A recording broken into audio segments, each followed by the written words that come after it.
gearing up for war, don't get it mixed up. I come in peace, kid. I'm bringing commentary and the new releases. I put them hours in to get prepared now. We play on expert level, don't be scared now. I'ma destroy you when I'm forza, I can tear it down. If you ain't tuned into the channel, keep your head down.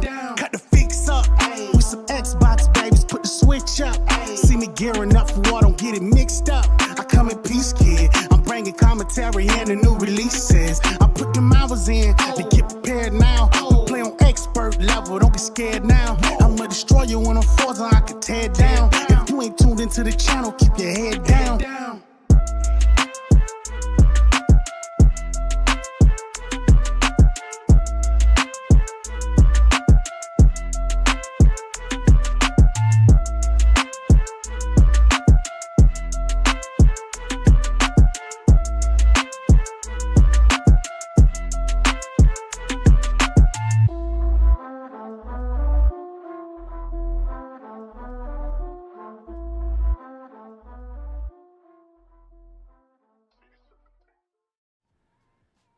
Hello, everybody. Welcome to The Fix. You're here with your boy, Infinite Umbra. I'm joined by my illustrious co-star co-host, Daniel J. McG.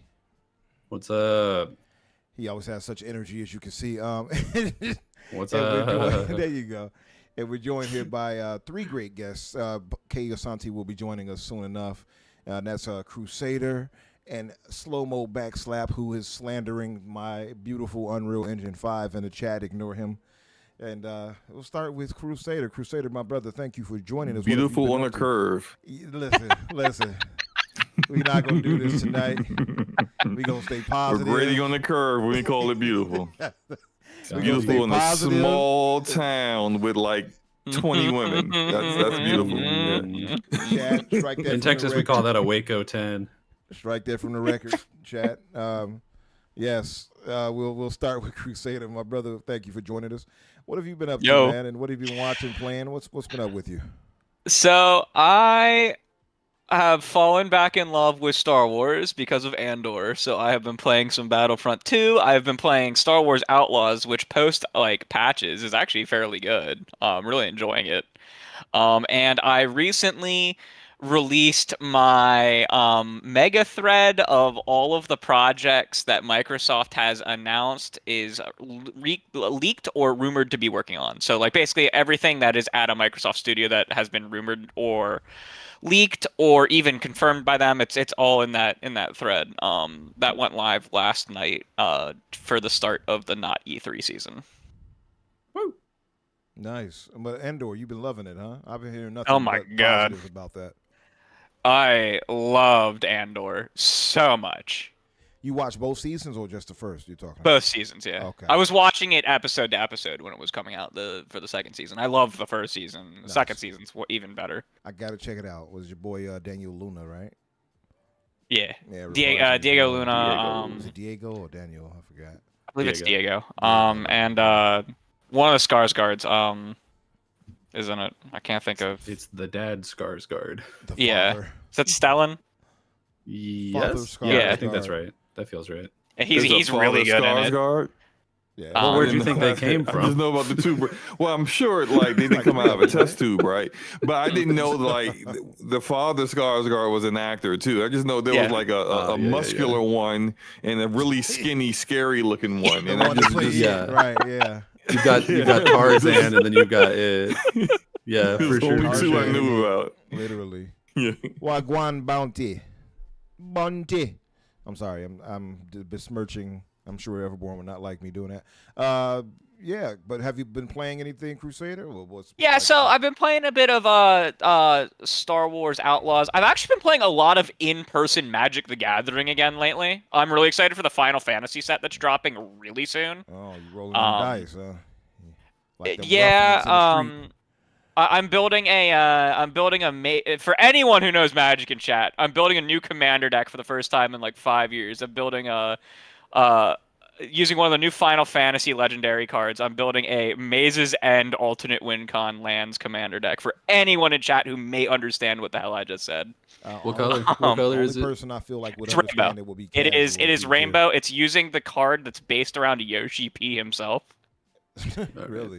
It makes lands enter untapped, and it's kind of unhinged. I'm just saying. Interesting. Does Magic Apparently Gathering, one do of you all the... use that 21-sided die or whatever the heck it is? For No, that too? so you They can track your come- life total. I usually just use my Yeah. cell phone with an app to do my life total.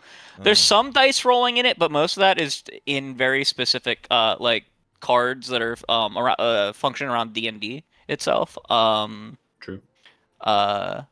Now I play a lot of Magic the Gathering. I probably have spent more money on Magic the Gathering than I have on video games, and I've spent a lot of money on video games. But I haven't. First time in a long time I've been really excited to play Magic again was with this new Final Fantasy set, which is already the best-selling Magic set of all time, and it hasn't released yet. Apparently, one of the like pre-built decks just has an infinite in it, Yeah. and everyone's like, "Are you sure, Wizards?" Yeah. No, Are this you isn't the first time they've done that either. Okay. It's not that easy to pull off, but yeah, there is an infinite combo in I believe it's the Final Fantasy VIII precon. Y'all sure you want to do all that? Yeah. So in the what's the word I'm looking for here? I can't think of the name, so I'm just going to move to a different word.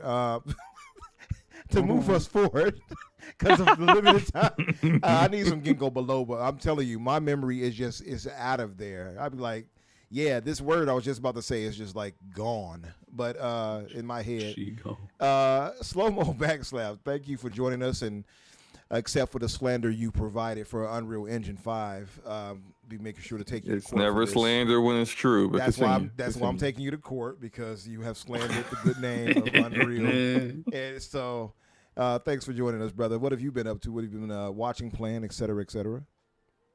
I've been playing an awesome strategy RPG called Dark Deity 2. It's pretty cool. I like it. That's been kind of like not a complete palate cleanser after putting in so many hours on Expedition 33, but it's still an RPG. It's a good time. It's not as good as like Fire Emblem, but it's pretty awesome. I like it. I've been watching a TV show that I think maybe you or maybe it was Everborn that has suggested, called Lazarus. It's on HBO Max. Oh, okay. I've been watching that. I'm like halfway through it. I know it's just one season. I don't know if it's like supposed to be multiple seasons or if it's like a limited series, but it's pretty dope so far. I'm enjoying it. And Division 2. I've been playing a lot of Division 2, grinding, trying to get like all of these exotics and new gear that they've added, and back to trying to come up with some new builds and stuff like that. Yeah. The Battle for Brooklyn. Nice. It's pretty, the DLC itself, the missions were pretty good. It's just it's pretty short, but Ubisoft doesn't really have a big team on the Division 2 at the moment. The bulk of the studio that makes the game is now working on the sequel, so that's about it, man. That's about it, outside of just, watching Unreal Engine the beauty tech demos that no one will ever actually see, the magnificent tech demo of The Witcher 4 is what you're speaking to, correct? Yes. Yeah, uses Witcher 4 assets, demo, but isn't The Witcher 4. Is not The Witcher 4. Right. Like that previous tech demo, the Lumen in the whatever they called it, back in 2020, that never, like, not a single Unreal Engine 5 game looks like that today. Right. When this can only run on PlayStation 5. Remember that nonsense? Yeah. Just like how they said this this one would be 60 FPS with ray tracing on the standard PS5. Just like, okay. I like Epic. Whatever you say, buddy. Right. Hey, thanks, nerds. This mic situation is a little annoying because I can never tell where I'm at volume wise. I hope I said that correct. Hold on one second. Is this associated right? I wonder now if that's correct, if it's corrected. That's probably why. Nerds, if you hear me, let me know how loud I am. I'm coming through for you now. Is it better? Definitely sound louder now. You are definitely louder on our end. So okay. So let me put it to about 70 here. What it did is it switched me off of my mic to Steel Series, that damn Steel Series sonar thing. I'm gonna have to uninstall that because it's causing issues. This is the third time you have said you I were going to uninstall I that. know. It's a very simple process. Man, I started playing the games. I started forgetting. You're kind of a PC noob, but I can walk you through it. It's pretty. I know how to uninstall. I think. Hopefully, almost like PC gaming is lame and for losers. Man, listen, this damn OneCloud, this OneDrive has been driving me up the wall. I keep telling Kay about it. Look, he in the chat now giving me the face palms. Just turn it off. I listen. Umbra, when I turn it off, minutes. I'm letting you know. Yeah, okay. let me stop before I drive. Turn on. If I start going on and on, yeah, it'll take us too long. Yeah, you're right. Let me get through the intro. Danny, my brother, what you been up to, man? What have you been playing and watching or whatever? The biggest thing that happened to me this week, I guess, could technically count as a part of the like rundown, but no one else in this chat cares about it. As they announced the cast for Survivor 50, and so I've mostly just been like running up and down my apartment screaming in happiness because the cast looks amazing. I'm so excited. It's like I wouldn't say most of my favorite players. It's a lot of my favorite players. Like the cast going all the way back to season 1. They got Jenna Lewis back from Borneo. They got my boy Colby Donaldson. We got Sari Fields playing for a 6th time. Like it's the best. The tribe of one, Stephanie LaGrossa. This cast is an all-timer. It's so good. It's a stellar cast. It's going to be really good. There's a couple people on there where I'm like, ooh, I hope that you're the first couple boots because I don't necessarily need to see more of you. But there's a lot of people online who are like upset with the cast because they're like, oh, my favorite guy wasn't on it, or there's a lot of seasons in a row that didn't get like somebody representing it. And like, I get that, but also there's been so many great people who've played Survivor that it's like, well, you're never going to get them all in one season. That's not possible. So I understand the complaints, but I don't agree with them. You know what I mean? Like, I'm happy. So. Okay. Have you been playing anything? Any gaming? You got any gaming in or? No, not at all. Well, I played more of the Oblivion remake. Okay.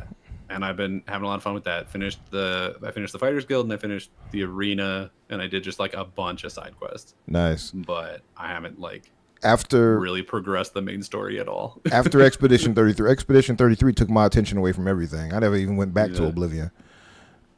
I got to get back to it. It's good, yeah. I don't think the last time I played Oblivion, I was like a baby child, and so I don't think that I really engaged with the side content much. Like, I think I did the like faction quests, but I don't think I did any of the like side quests that are just in towns.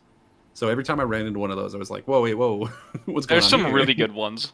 Yeah, there's been some real spooky stuff going on. And then like I shopped at this one store and then I went back to that store like 7 days later and the owner's daughter was missing and he was like, "Could you go find my daughter? She's getting eaten by cannibals or something." I was like, "Whoa." Well, what's the use of me going to find her? She getting her ass ate up. What the hell? No, she's all right. I got her. Don't worry. Her what? Yeah, pause. She's being devoured. Pause. Oh, that's better. Listen, I'm gonna move us forward just because I'm gonna move us forward just because of I cannot get that word in my head. I don't know what it is. I'm trying to find, but I cannot get it. For time, we're gonna move forward just to give SloMo a chance to give his predictions out for the Xbox showcase because our brother here has a show after this. It's not better than ours though. Ours is better, so don't go to him. That it comes on after us. Wow. And got him. I would never compare our shows. You know, that's just no unfair. That was not me that said that. That was Danny. Thank you, Kay. In the interest of time, I could not get the word in my head. I don't know why. But in the interest of time, figure out the word interest. I don't know why it would not land in my head. I don't know why. And it's like I knew it was a simple word. I'm like, why can't I remember the word I'm trying to use? The better show, huh? It must, I didn't say the better host. I was Daniel. It must be because of Daniel. Because it ain't I got blamed for it, and I still get the rub. Listen, I didn't necessarily say the best host. I just said in the most memorable or the host with the most memory at least. But anyway, in the interest of time, thank you, Kay. What would you say if you had to give your top 3 predictions and a wild card of what would be shown at the Xbox showcase this week? All right. Well, number one, I would say State of Decay 3. We're going to see that again. We're actually going to see gameplay. We saw a little bit of gameplay when they showed it last time, but it was more of like, it was more scripted. Yeah, I think this time we're going to see like real gameplay. Like they're going to show like you potentially like clearing a house, getting attacked, that kind of thing. Like going on the offensive, trying showing to survive, you more of the systems maybe probably and stuff somebody like that. getting permadeath, stuff like that, right? I think we'll see that for as actual real gameplay because the game's going to come out next year, and I do think that finally Undead Labs will like deliver on the visual side of things the way their trailers have looked. Like visually, it's going to be much closer than what the previous 2 games were. I think, this is, I'm not going to do that. That's super safe, so I'm not going to worry about that one. I think we'll see Fable again, but it won't be like super great. Like we're not going to see gameplay the way we'll see gameplay for State of Decay 3. I think they're going to keep that for like potentially the Video Game Awards or the Dev Direct for next year. But I think we'll see that again. And would you say you think we'll see enough gameplay for it to be definable as nothing but gameplay, but not like an in-depth? Yes. Yeah. Okay. Yeah. I concur with that. There will not be was that really gameplay? I don't know. That looked like that. No, people will understand that it's gameplay. Right. And for my third prediction, I think we will see Final Fantasy 16 as a game announced to come to Xbox. But my surprise would be we won't see Final Fantasy 7 Remake. And you don't think we'll see Final Fantasy 7 Remake? Now, why do you think that? Why do you think they won't be there? Yeah, I'm curious as to why. I think there is something. This is just my theory. I don't know for certain, but I think there might be something contractual that Sony did with Square Enix that, even though they may want to release it on Xbox now, that they contractually can't due to how the previous regime at Square Enix allowed Sony to kind of craft the contract. Of the extension of it from where it was originally, because at one point when it first released on PS4, it was only supposed to be like a one year exclusive, which like the way it was structured, it couldn't go to anything but PlayStation for a year, which is the reason why it wasn't on PC at launch as well. But then we got the PC launch with no Xbox, and that's because they extended it. But I think when they extended it, they kind of changed the contract as well. I think when it does finally show up to Xbox, it's going to be the entire trilogy. Like when the third one comes out, then they'll just release the entire thing as a trilogy on Xbox, because all 3 games will be released, and then there'll be no more contract to really worry about at that point. But if Nate the Hate didn't exist, I would agree with you. Oh, so okay, look, I have not looked at any. Yeah, well, no, so this is going all the way back to January. All the way back to January, he has been insistent that it's coming to both Nintendo and Xbox, and he was shocked that it was not announced for Nintendo first. And that's the thing. That's the only reason why I feel like it will be slow, is because it was announced for. It was announced for Nintendo. It was announced for Switch 2. Yeah, it was. That's why. That's the only reason why I feel like it could be announced for Xbox.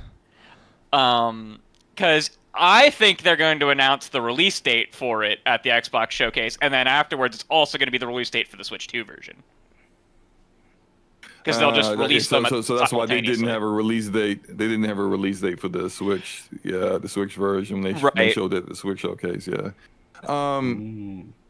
I think that's really pretty much all I really expect to see. Like I know a few people, and I intentionally didn't ask them anything this year because I kind of just didn't want to be like the last couple of years. I feel like I've just kind of known a lot of things ahead of time, and I just like I want to be kind of shocked and awed a little bit, especially considering now it's games are going everywhere. So it's just I already kind of know that much that it's just.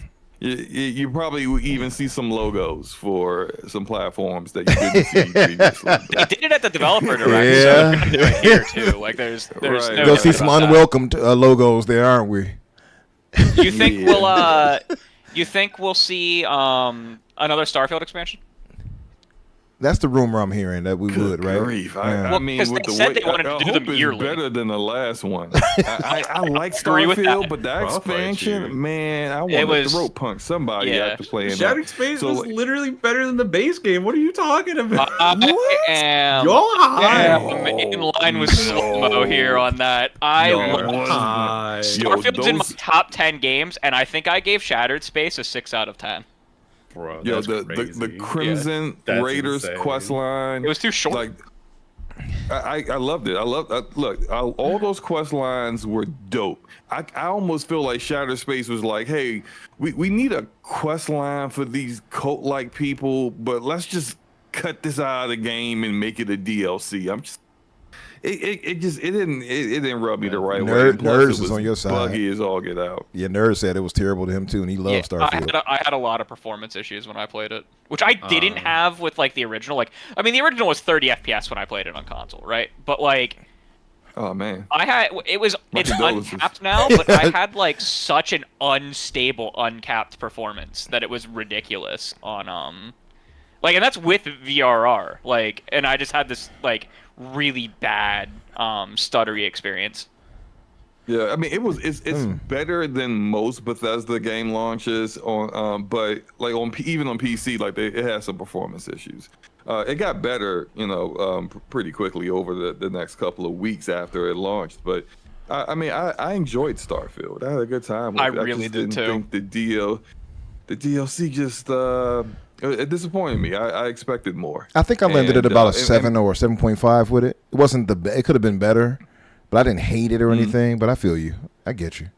Yeah. Hey, there he is. And there he is, man, the man of the hour, Asante. Hear me. Hear me. What's Evening, up, gentlemen. What's going on? Been a What's time- going it's on? been a I'm long here to counteract time, brother.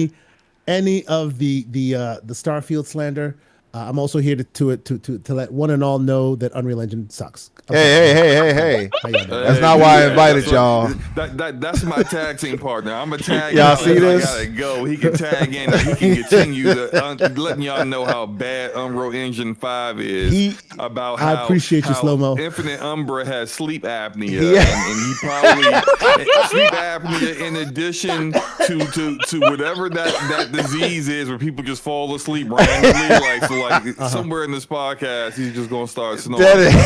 So what you're saying is Unreal Engine 5 has caused them to be called now Infinite Slumber. Is that what you're saying? Infinite That's great. narcolepsy. Unreal Umbra. I'll That's take my Unreal tag team Umbra. I'll partner. take that one. We are the rockers. We are the rockers right now. If you remember the rockers, I remember the Rockets. Shawn Michaels. I'm definitely Shawn Michaels. He's the But Shawn anyway, Michaels of the so, outfit. I see. Listen, I'm gonna get out of here. I want. Slow before you go. Appreciate you guys. What's your wild card Yeah. prediction? What's your wild card prediction though? I already kind of said It but was the but that Final didn't Fantasy work one. out. Oh, the Final Fantasy But one. Okay. if you want another one, we will finally see the IO interactive game. That Oh, has okay. been rumored Aside for from the years. James Project Bond, you're Dragon, saying. which was So, like- returned into Project Fantasy. Got you. Dragon. Yeah, that it. Yeah. When, That's there you go. It actually If makes if sense. I could see happens, that. You heard it here first, and I just threw that out there out of nowhere. Yeah. I could see that happening just because they showcased James Bond the other day, so that makes some sense. They seem active. When's the IO Interactive like? That show is they're tomorrow doing? night, but they also just had like James Bond at PlayStation 2 days before, so straight I'd be up, there. it's not a no. I do think if they it won't be like announced at the Xbox One then, because if they're gonna show it in the next 3 days or whatever, they're gonna show it first at their the show. the interesting thing about the IO one is there. that those are all games they're publishing. Like Mind's Eye is also supposed to be there, that train wreck of a game, because IO is publishing it, but Xbox is supposed to be publishing Project Fantasy. That's true. So but they're like really nice, you know what I mean? They're super cool and kind. You're right. Xbox would be like, have a teaser at your event, and then just say it'll show up at the Xbox event at Sunday. I mean, honestly, I wouldn't even be surprised. Yeah. So I want to give a quick thank you to SloMo. He had to go do his inferior show with Forte. Oh man. No. I kid. Thank you, SloMo brother, for joining us. You guys get a chance to check him out. He and Forte do the DPS podcast. I will put his information in the description later. Didn't have a chance to do it. I could have done it, but I didn't want to. I'll do it next time. I'll do it later. I'll put his information. I'll also put K's. I already got yours in there, Crusader. TSWS Gaming. Our brother Ham Solo in the chat says that Dune Awakening is his game of the year. To hell with Clear Obscure. That is blasphemy, my good sir. I've heard that game's pretty good though. I've heard good things about Doom Awakening. Good things, possibly. Great things like Expedition 33. I don't know about that. I don't know. I mean, listen, I'm seeing 10 out of 10s for Expedition 33. That's my game of the year. So I Doom's going to have to do some crazy stuff. You know what I mean? Indeed. To surpass it for me. But anyway, moving forward. So our good brother K Asante. K, thanks for joining us, brother. Tell the good folks what you've been up to, what you've been playing, watching, etc., etc. I'm good, man. I'm good. Happy to be here as usual. Let me think. What have I been playing? So I have been knee deep in handheld land. So I've been playing a lot of old games and playing a lot of new games. One old game, Jet Set Radio Future. You haven't played that? Go play that immediately. Nice. It is one of the greatest games made for a long time. I'm definitely biased. I love that game. I play it as much as I possibly can.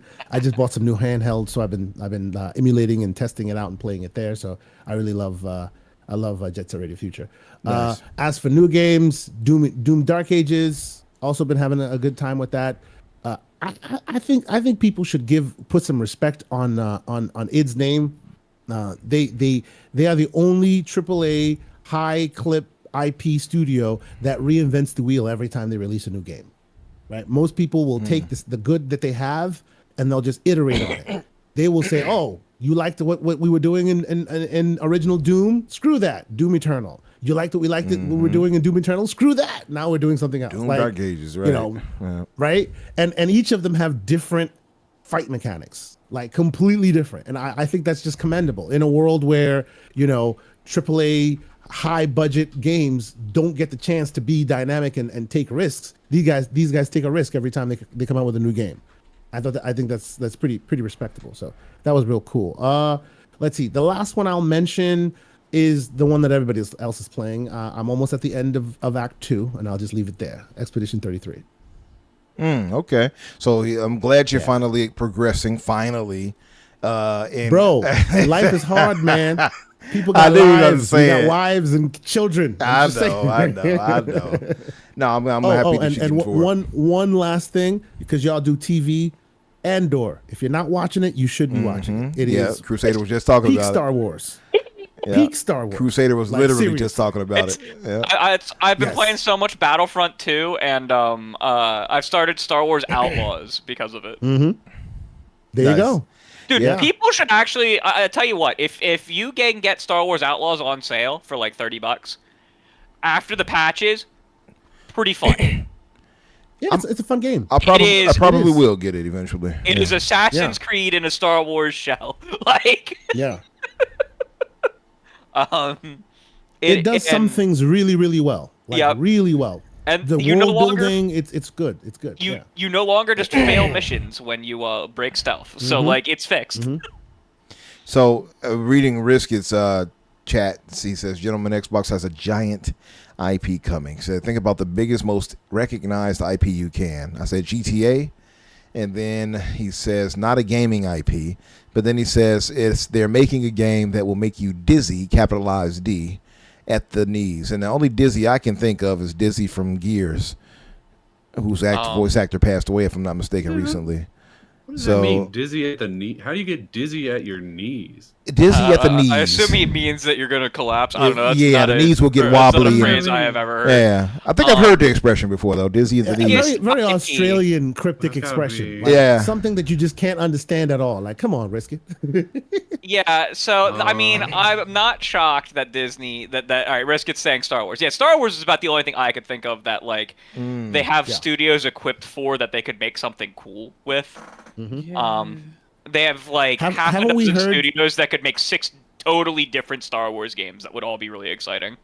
True. Didn't we hear rumors of them of the same studios that have been building on ESO, building on not yeah, ESO, there was some old rumors. I actually removed them from my rumor mega thread. Yeah. But there was an old rumor. It's a really old one, right? Yeah. There was a really old rumor that ESO team. the ESO studio was working on a Mandalorian themed on a Mandalorian, exactly. Like MMO. Yes, I did hear that. What if that turned out to be true? Yeah, because Jason Schreier partially shot that down, but he didn't shoot down. Like, there was rumors that I believe Machine Games was working on a Star Wars game, and he shot that down, but he never shot down explicitly the ESO one. Risk says it's happening, apparently. He says. Risk is the ESO team. Elaborate if you can. We know that ZeniMax Online Studios has probably 2 games in development that aren't ESO, based on their hiring. You can see I have all that sourced in my Leaks and Rumors mega thread. And so I'm expecting, like, if they are working on a Star Wars game, that would be... It totally makes sense. We have no idea what those games are. They teased it when they bought them, by the way. They teased that they were working on another game. We still haven't heard of it. It's been since 2022. Yeah. So he says they doesn't know if it's going to be Mandalorian or not, but they are making a Star Wars game. Yeah. That's what he's saying. So, okay. Hey. Didn't that Ninja Gaiden one that they shadow dropped and talked about the next one coming out? That was a 7 or 8 year project. They just showed off live. Yeah, right. Something else. Yeah. 7 or 8. So this was incubating for 7 years with not a peep. Yeah. Which is astonishing. Could be a thing with Xbox. That's astonishing right there. How long has that ESO rumor been? I don't think it's been 7 years. It's been about 3, maybe 2 years. The Mandalorian one was in 2021. Was when that rumor started. I remember some time back. Yep. 2021. Because that's when I started covering the stuff.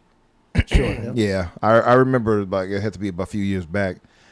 That's interesting. I guess what I'm saying is it could still be coming to fruition. Like, these games take some time to make. You know. Yeah, for sure. He says I'll add his position is if he knows about it, it means that it's quite far down the pipeline. So does that mean it's far away or close? Which direction does that mean, Risk It? He's saying it's further away if it's down the pipeline. Yeah. So okay, well, listen, let's hope for that. I'm all for it. Love Disney. I love StarArs, and many of us do. So we'll see where they go with this. If that's true, hopefully we'll see. He's saying closer. He said closer. No, it's closer. Closer. Okay.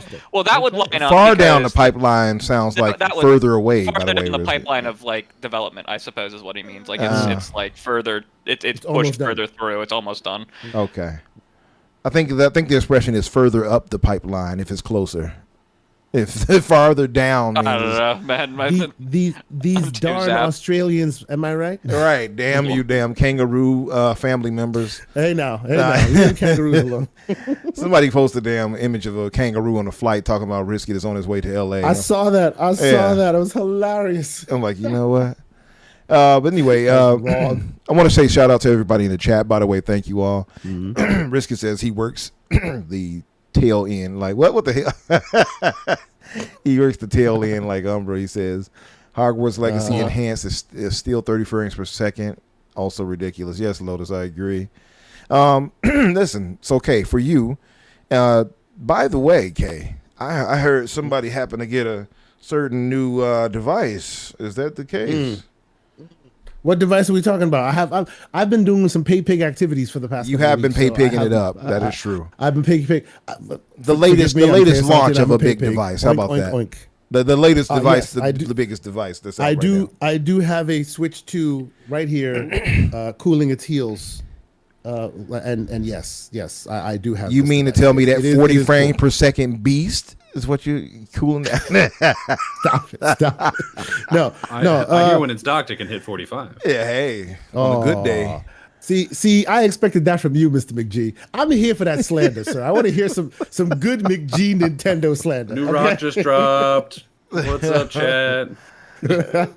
But yeah, man, how are you liking the Switch? How's it? What's your thoughts on it? I guess briefly before I get Honestly, your predictions. like this thing to me is the Switch 1.5. This is the PS4 Pro in everything but name, like everything. The UI is clean and better, right? The eShop faster. Like they've changed nothing, but they've evolved everything, right? It feels like the Pro version of the original version. That's what it feels like. And Nice. and I know I'm saying that a little facetiously, but realistically, I think this is people gonna like what they see here with the software. Like it looks good. It looks clean. I haven't done the party chat thing yet because I haven't I put my social security number on the Discord trying to get people to it is what it is. Get you See, this friends. is what I'm talking about, right? 1.5. Why am I still using my social security number? Why Right. don't I have an actual name? Yeah, that's silly. This is what I'm talking about. It's very 1.5, but it's 1.5 in that if you loved the Switch and you had little quirks with little issues here and there, this fixes a lot of those things. It's cool. It's cool. You know what doesn't look good about it? What's that? That LCD screen. Surprisingly, About it. I will say, honestly, I was on that page as well, and I have an Odin 2 Portal, which is an Android device that also has a really beautiful OLED screen. This thing can hold its own. Screen-wise, I'm kind of impressed. I'm It's gonna not- recognize the color difference. bad. All of my screens in my house are now OLED. If I have a problem with the screen, it's the thick-ass bezel still. Yeah. Like it's annoying. Even though the screen is beautiful, the bezel is very pronounced. I think they did that on purpose to unpronounce it later and make you buy another one. Yeah. Because it's like, come on, guys. What about Like, the triggers? The screen is quite good. What about the triggers for you?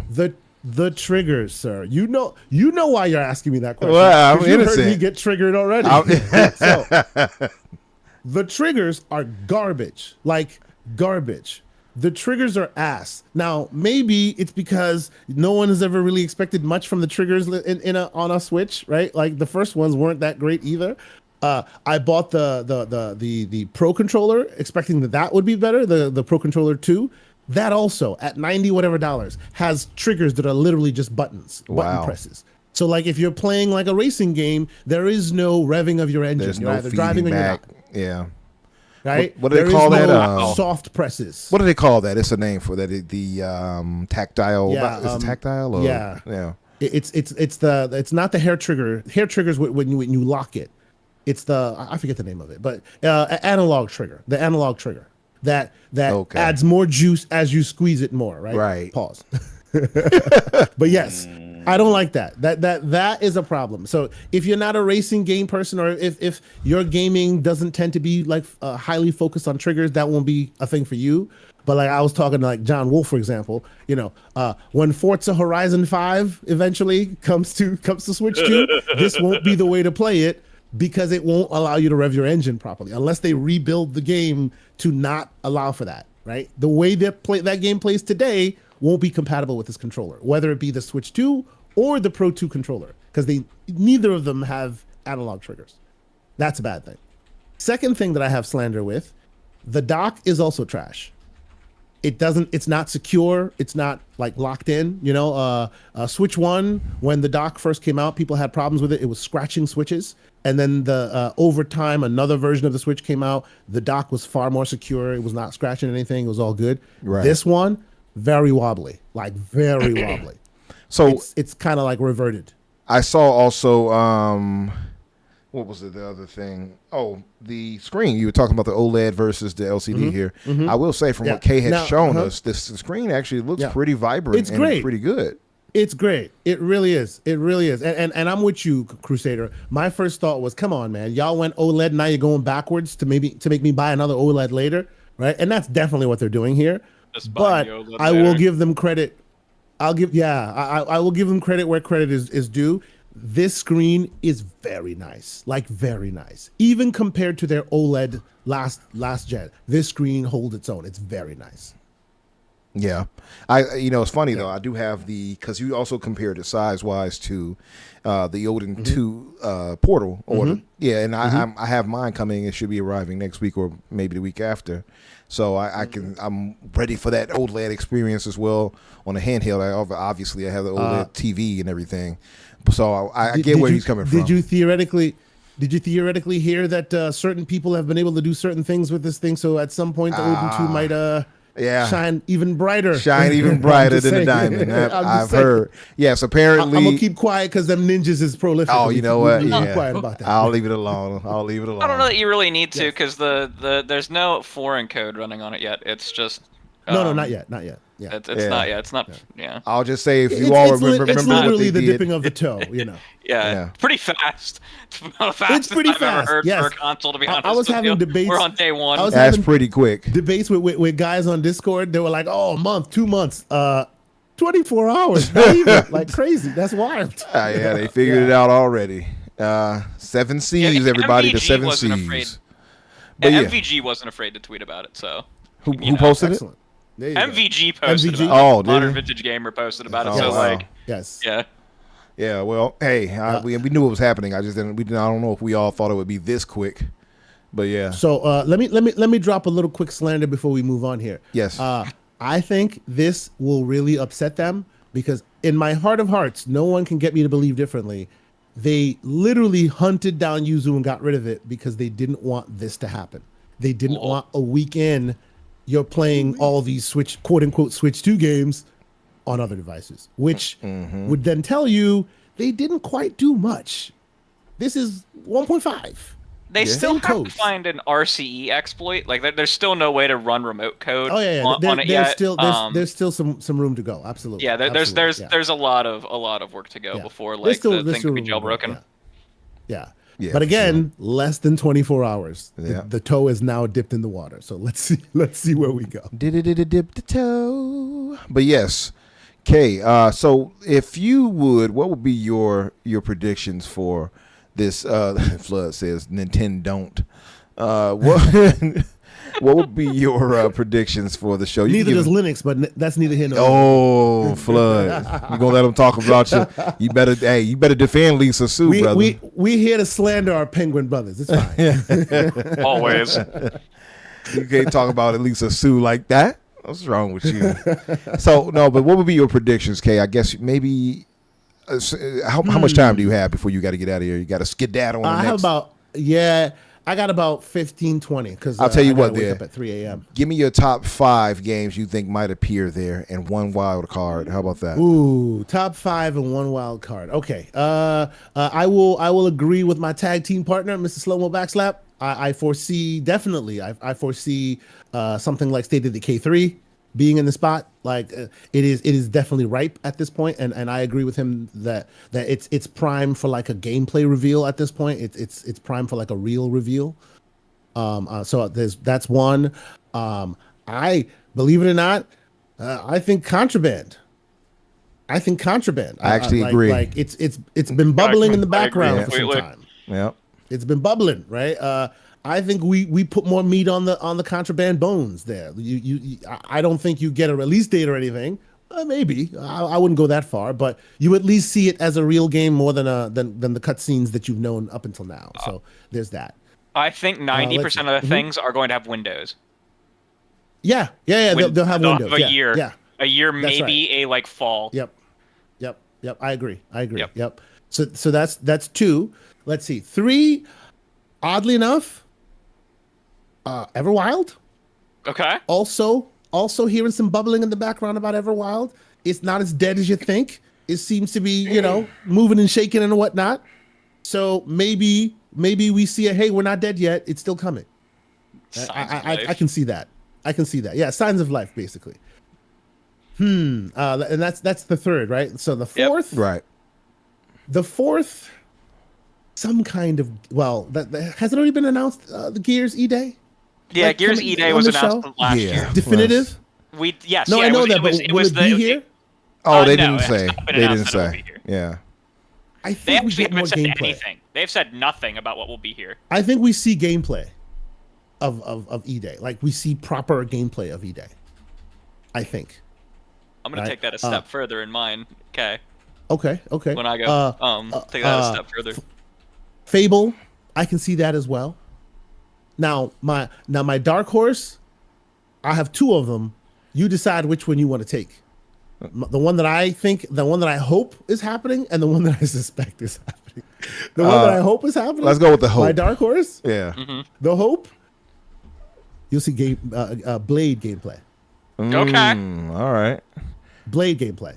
Yeah. Okay. The one I think is happening, or possibly both. Starfield PS5. Oh. So I agree, but the only way they're announcing it for PS5 here is if they're also announcing an expansion. Yes. Otherwise, it'll exactly. be a blog post. Exactly. Yes. And believe it or not, Crusader, I've said this multiple times, right? And people hate that, but it's still true. They'd only do that when they're adding new content or bringing it to another platform, right? Otherwise, you don't hear anything from them. And they're like, but what about Xbox? Like Hellblade was a great example of that. They announced it going to PlayStation like 2 weeks ago instead of having it at this showcase. Why? Because it's not getting actual new content. It's not getting anything different. I think the same thing will be true about Avowed, by the way.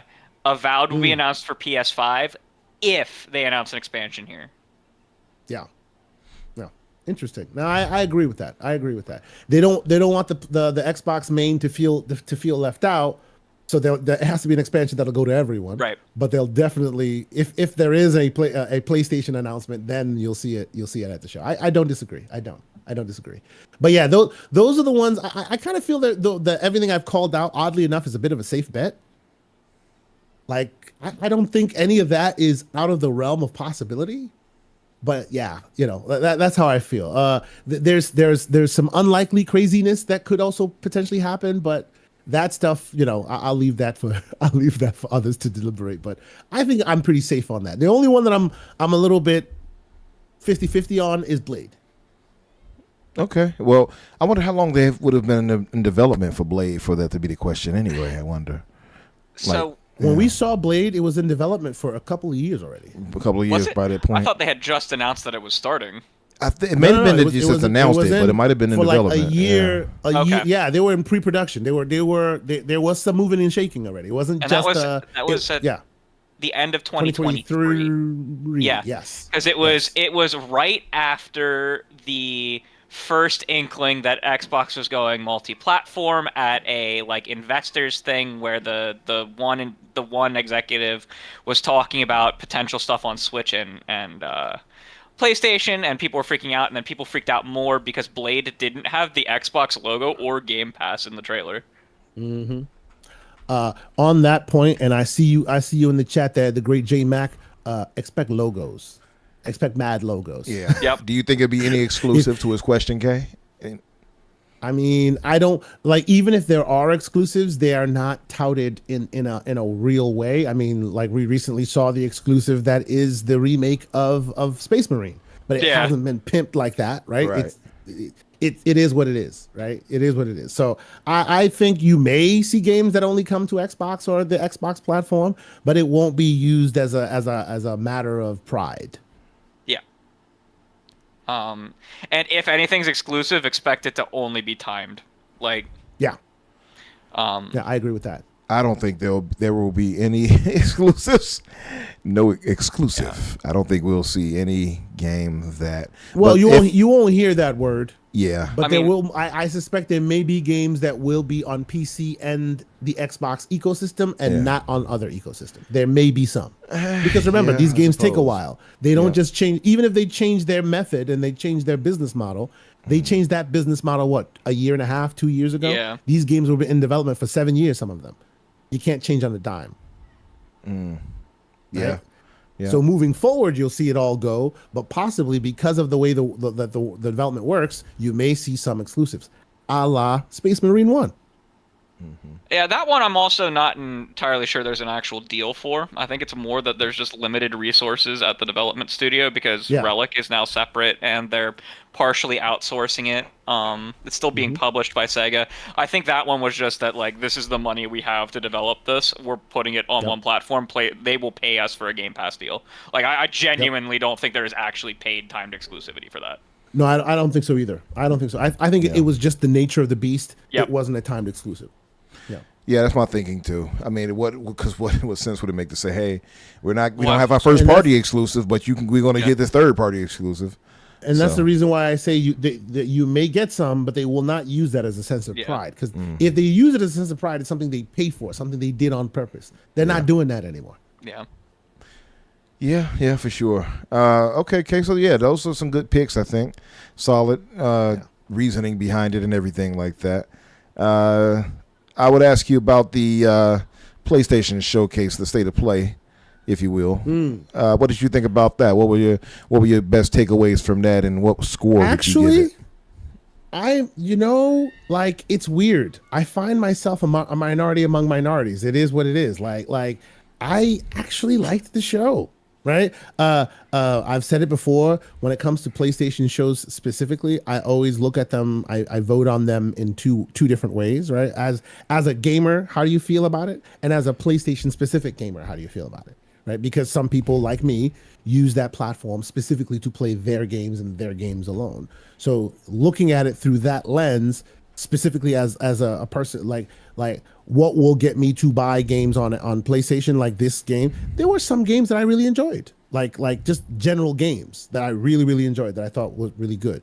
It looks like some of their faux pas, the recent faux pas has kind of pushed them to kind of go back and maybe go back to the basics, fundamentals.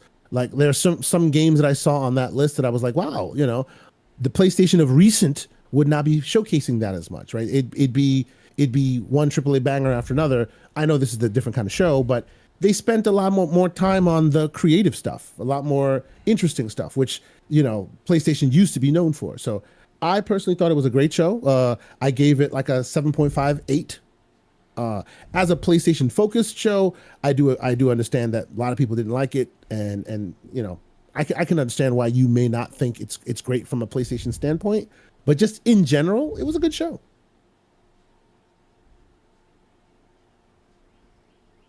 I don't think I have any disagreements with that. That sounds about right. Yeah. I called it the most okayest show, specifically because I don't care about fighting games. The okayest. And they spent. What really got me was Sword of the Sea. Like, you get me Journey 2 and you got me. Like, Sword of the Sea. That looked really dope. I'm done. Yeah, that looks really dope. I'm there. Haven't we seen that like 4 times though?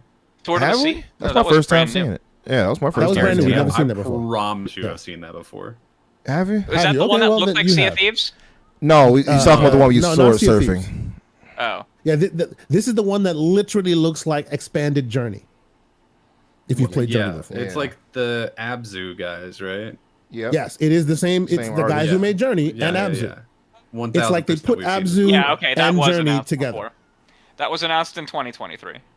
Really? Okay. So there you go. There you go. Yeah. I really enjoyed what I saw. You were talking about cool. the Sea of Thieves game.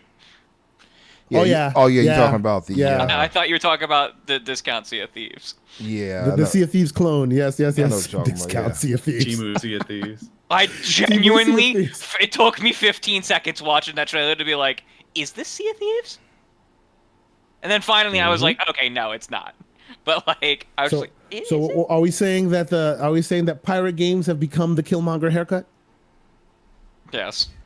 Taboo and overused? Is that what you're saying? Well, it was weird because it has a very similar art style. Yeah. Like as well, like a very similar art style, and I was like, what am I looking at? I'm trying to find the game really quick. Hold on, I'm looking through the list now. Tides of Tomorrow looked okay, by the way, just a little bit. Is that the weird it's not a multiplayer game, but it's a multiplayer game? Yeah, that little colorful. It's the multiplayer game with a story. Which every time they say that, I'm like, yeah, all right, buddy, we'll see. Like Titanfall 1 said that.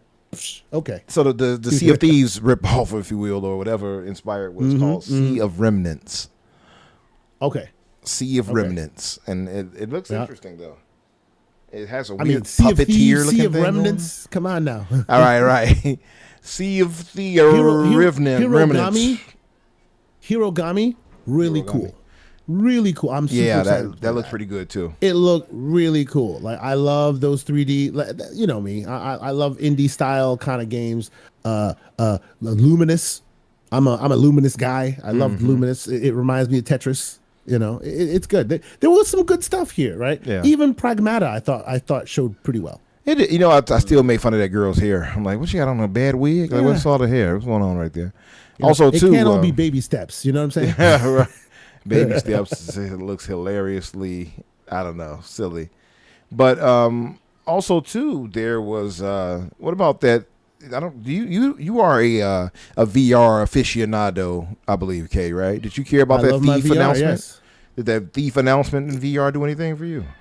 It looks really cool. So I will say it is true that, you know, VR has not found its legs, right? Like and depending on what IP, some do better than others.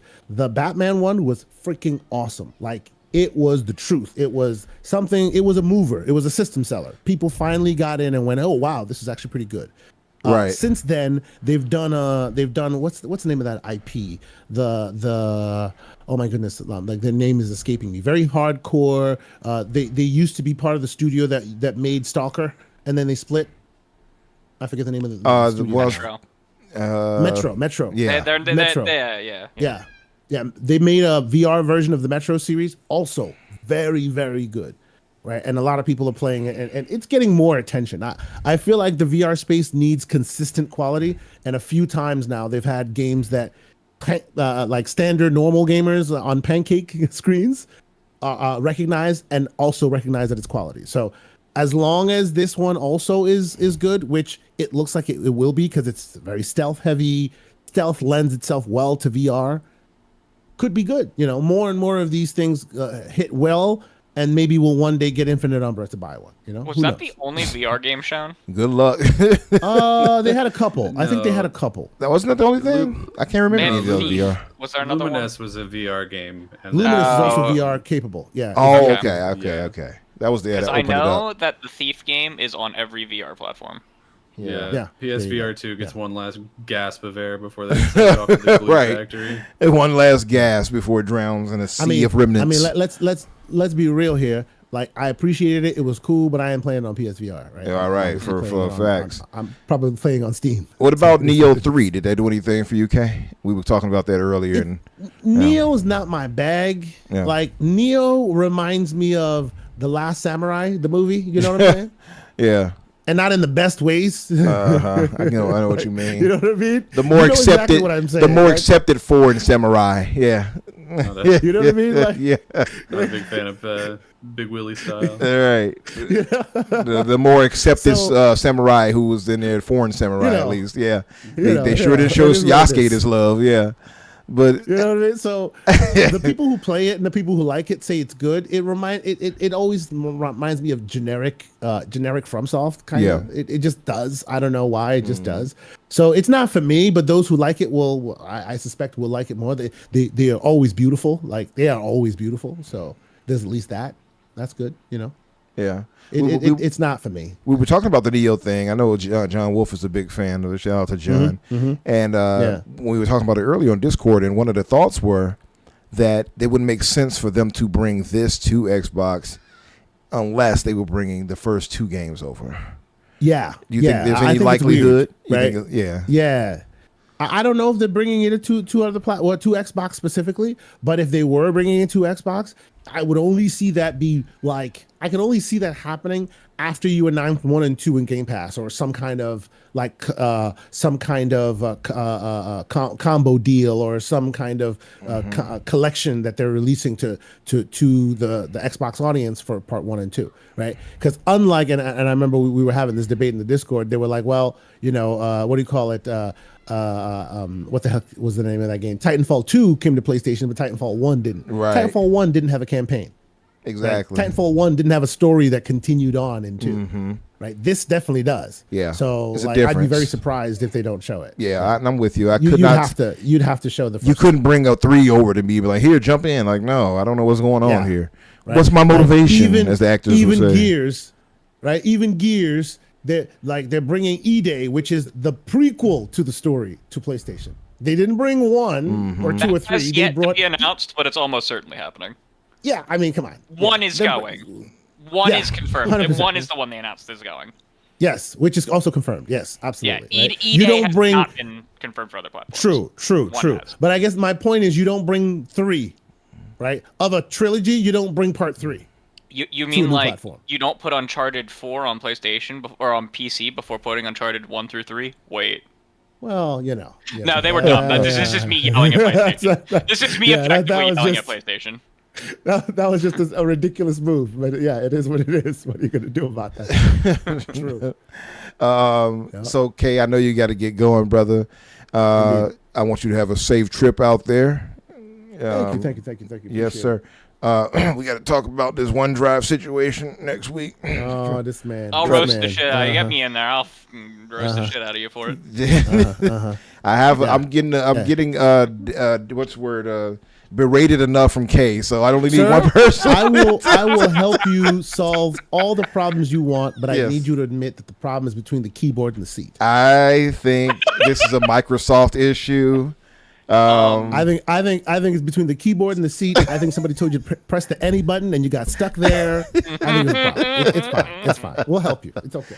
I appreciate it. Yeah. Have yourself a safe trip out there, man, and enjoy the festivities with the fellas. Appreciate and it, man. ladies. Appreciate it. I will say, I'm not allowed to say it, so I'm not gonna say it. But if you happen to win a ticket to that community fan fest, boy, there's some things going down, ladies and There's some gentlemen. things going down. Things going down. I wonder if things going down. Yeah. Is that going to be? Is that going to be filmed? By the way, I think it's going to be. So what I know, Yeah. what I know definitively is that Paris and Gamertag Radio and Kyle Leaf Adams and like that group will be hosting a pre-show like before the actual festivities, if you will, the show. Yeah. Right. Yeah. And then afterwards there'll be other festivities, content creators and other things, and some things that I'll be doing that, oh boy, you might be hearing your boy on the various articles after this one. We shall see. Oh, man. Needless to say, it will be fun. There's some things y'all should come. Yes. If you have a chance to make yourself available, it'll be awesome. Yeah, for sure. But Kay, yeah, man. Thank you for joining us, brother. Tell the good folks Thank you so much. in general where they can find you, and we already know what you'll be up to. man. Yeah, so, yeah. I appreciate you. Yeah, normally you can find me. Well, still you can find me TKO Asante on all the social media platforms. These days we're really big on Discord. Come join us in the Discord. We have great chats, great fun in the Discord. The Infinite Umbra is also in our Discord from time to time. McG, I would love to have you on the Discord, bro. I told him to join in. I'm in the you should Discord. jump I just in. haven't jumped in the chat. Yeah, I told You him to should jump in there with us. It's fun. It's fun. Yeah. It's going to be a lot of Otherwise, arguments weekend- with Nintendo heads from you, though. I can tell you that right now. Oh yeah. It's going to be fun. I would Sorry, love to I'll hear the just jump in after conversation. their bedtime. Oh, they're in there all day. Oh, because they're kids. There I you get go. it. I just picked that up. So this week, I will not be hosting the show. There'll be no GCP this weekend because I'll be flying to LA to go do all the LA festivities. But usually you can catch me on GCP on Saturdays, 10 a.m. Eastern Standard Time with myself and Mr. Everborn Saga. But yeah, keep an eye on the channel. We'll be moving and shaking and doing what LA things, and then maybe putting some stuff up. So yeah.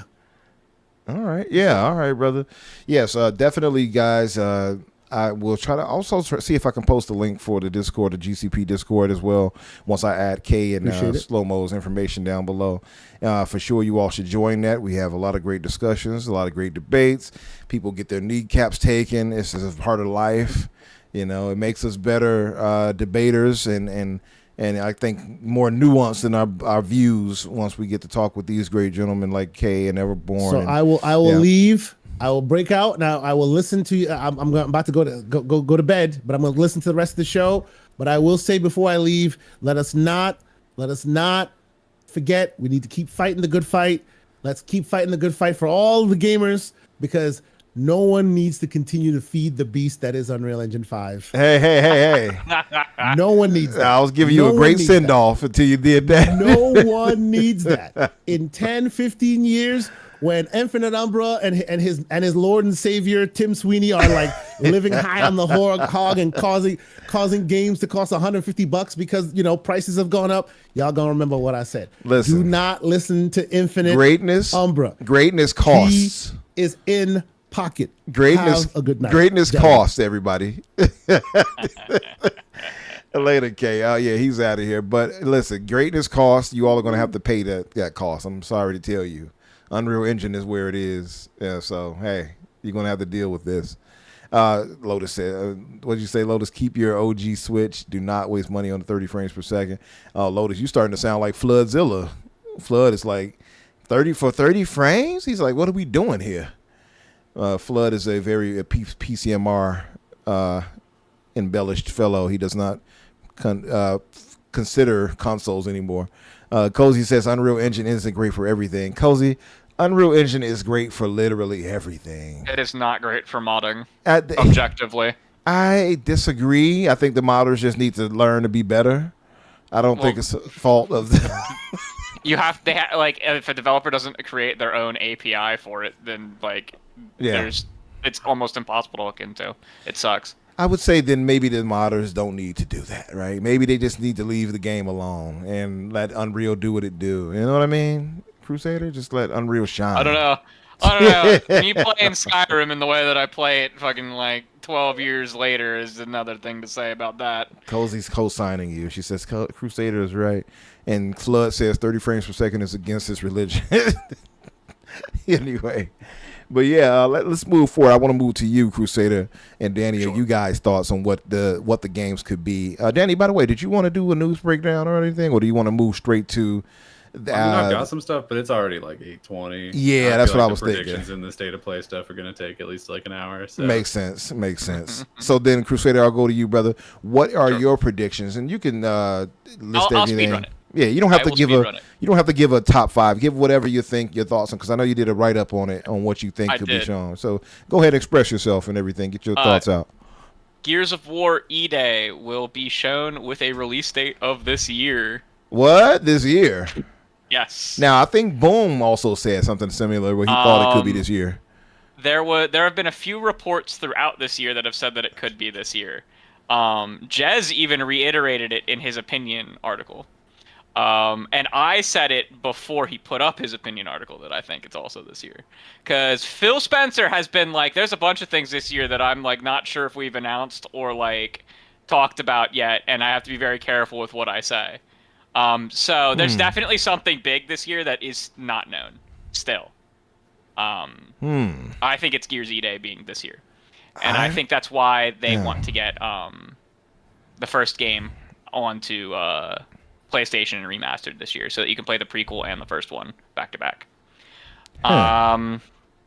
Square Enix is going to show up with 2 to 3 releases like Atlas did in 2022. Atlas showed up in 2022 with Persona 3 Portable, Persona 4 Golden, and Persona 5 Royal.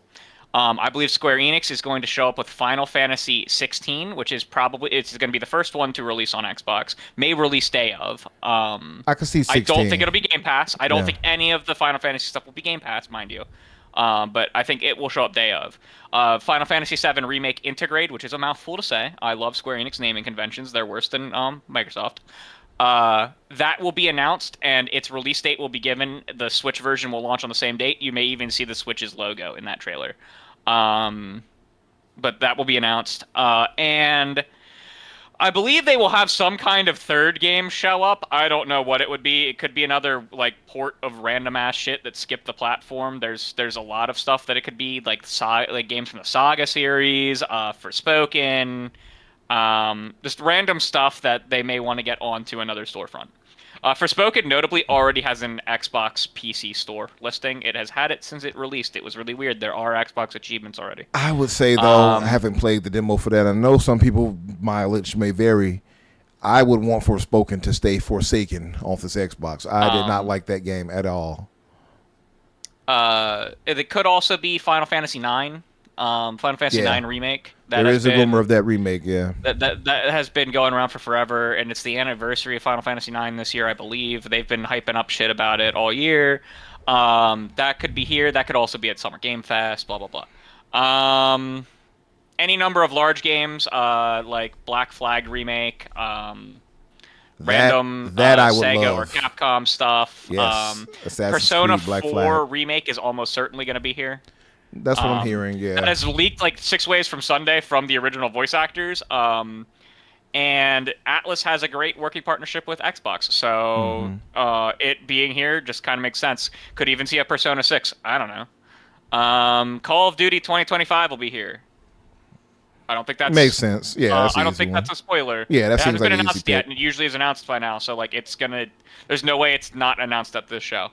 Yeah. Maybe Double Fine's next game. That's one of my predictions that maybe Double Fine will show up with something. Yeah. I believe that we will get a slightly longer trailer with gameplay for Clockwork Revolution, and it's going to come out in the first half of next year. And then the last thing, this is my reach. This is your oh wild God, card. please let it happen. But Yes. it's probably unlikely. The wild card, yes. The Saber Interactive Knights of the Old Republic game will be here. The Saber Interactive one. The one that they was took originally over from Aspire that originally right. PlayStation was publishing. That's right. But it got moved to Saber Interactive, and PlayStation pulled all of the trailers from their channel, removing them all, claiming they lost the music license. But they never explained how a publisher of a Star Wars game lost the license to Star Wars music for a Star Wars game they are publishing. Like, never explained that. So I don't think they're involved anymore. And it's now at Saber Interactive instead of Aspire, and Saber Interactive fucking cooked with Space Marine 2. It looks like they're going to cook with the game. I don't know if you guys have seen the Painkiller kind of reimagining that they're doing. It looks very Doomish. Yeah, that looks Saber really Interactive good. is on a spree of just like releasing like really cool looking stuff. Yeah. So like I'm kind of hyped again for KOTOR with them being the ones that are now handling it. Yeah, with a quality developer, yeah, because we had it was Aspire or whatever. It was like, who? Like, no. Aspire was traditionally a remaster studio. Yeah. And they expanded their holdings to have an actual like proper from scratch development arm. But it didn't go well. It didn't go well at all. And like they had a bunch of like noteworthy named veterans, but some of them were noteworthy for the wrong reasons. Like one of the writers for Mass Effect Andromeda, who was an actual bitch to the community. Yeah. So but I'm glad that Aspire's not involved anymore. Yeah, I don't want to talk about leaks or rumors about anything that's not third party. I don't really care about spoiling like third party stuff, especially when it's ports. I think Silksong will be here. Finally. There's been a lot of updates on Silksong's Steam recently, and it is a Xbox Game Pass Day 1 title.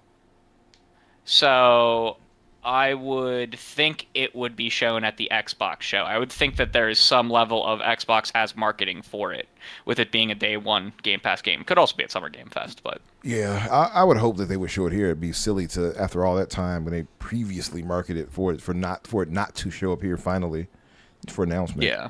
Yeah. And there's a lot of other random crap that could be here, like Avowed expansions, Starfield expansions. Yeah. I don't think anything Blizzard's going to be here because they finally are redoing BlizzCon. So I don't think anything Blizzard related will be here unless it's like explicitly console release for like WoW. Yeah. Okay. Well, I think that's a good list of what you got there. Yeah. I think a lot of it seems plausible too. So, Yeah. Another reach would be Kingdom Hearts 4 at the Xbox Showcase. Oh yeah, that's a good super reach. That's a super reach. Yeah, that would have shown up yesterday at PlayStation, if scream. anything. I am a very recent convert to liking Kingdom Hearts, so. Yeah, I feel you. Danny, what about yourself? What would you say your predictions for the showcase are, and maybe a wild card pick?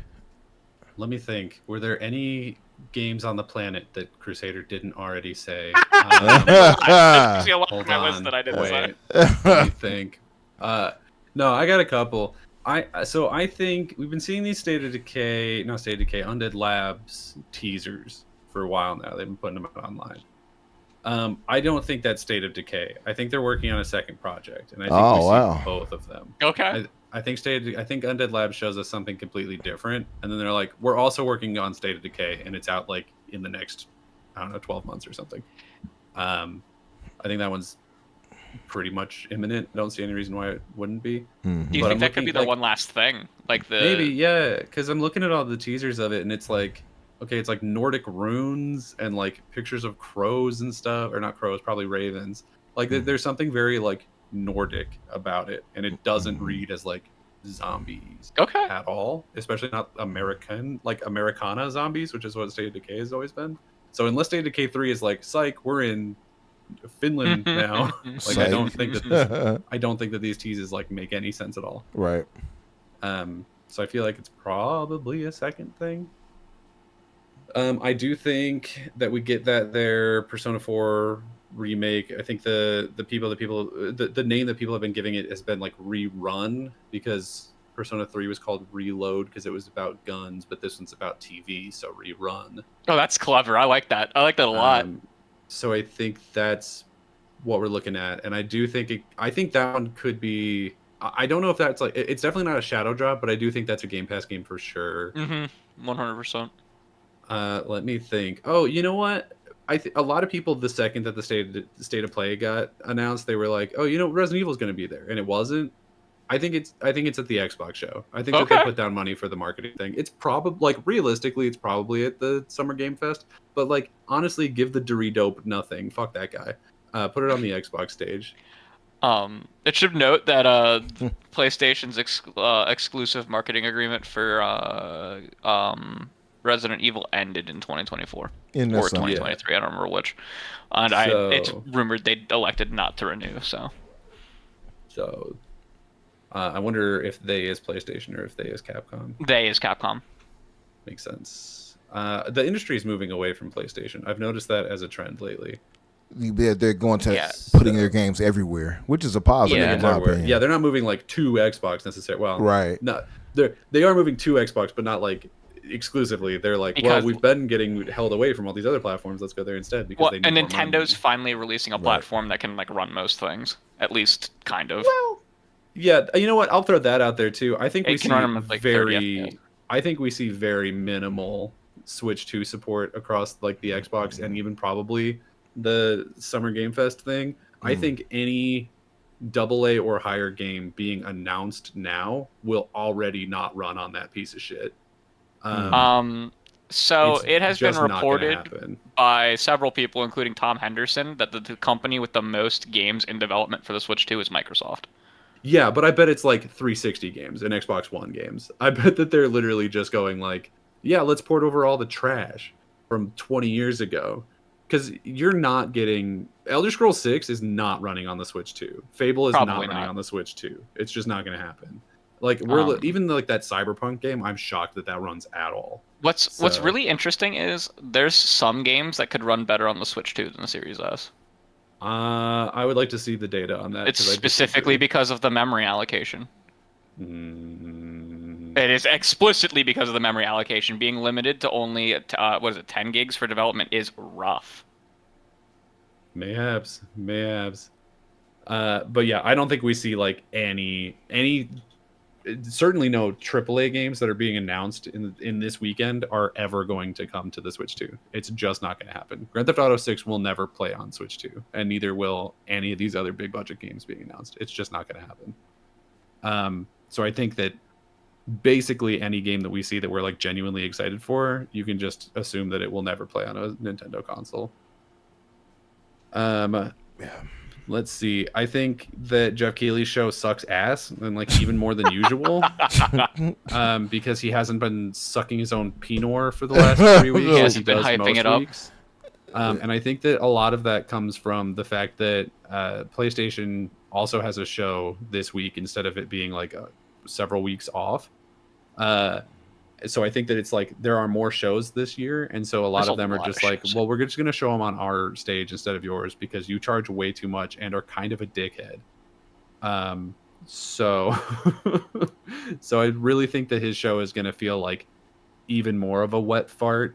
I think if he does have like one big thing, it would be the Resident Evil 9 announcement, or like maybe he'll be like, here's a trailer for Kingdom Hearts. But even that, the Kingdom Hearts one feels like that's unlikely. Resident Evil I could see. I really want Kingdom Hearts somewhere.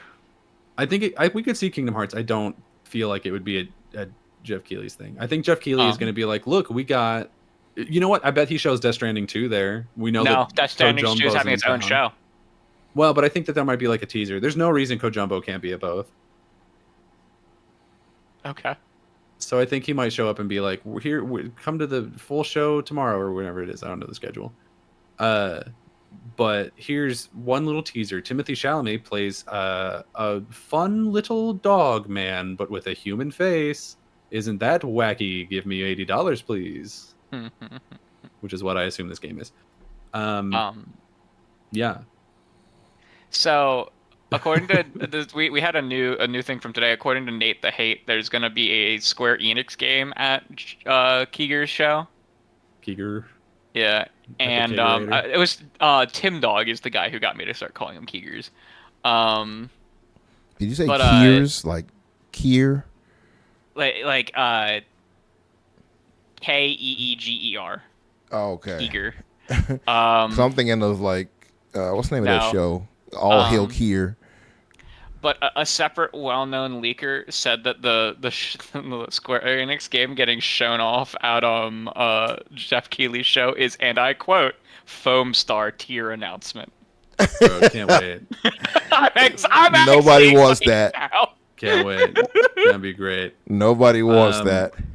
I don't know. Are we also doing like reviews for the State of Play later, or should I hold off on talking about shit about how bad the State of Play was? We can, I've got other like I haven't done my wild card one yet. Oh yeah, give me your wild card. Yeah. I want to hear your wild card. I will say I do think that Final Fantasy is there in some extent, whether it's the 9 remake or 16 or 7. I think one of those, or possibly multiple of those, is showing up at this show. I think that it's high past time. I would like to see them have something else that was like, hey, we're making big stretches into getting like older games on the platform too. Because I think that was like the one thing from the State of Play that I liked was they were like, we put Resident Evil 2 and 3 on our thing. And I was like, it's weird that it wasn't already there considering that your platform existed when those came out, but whatever.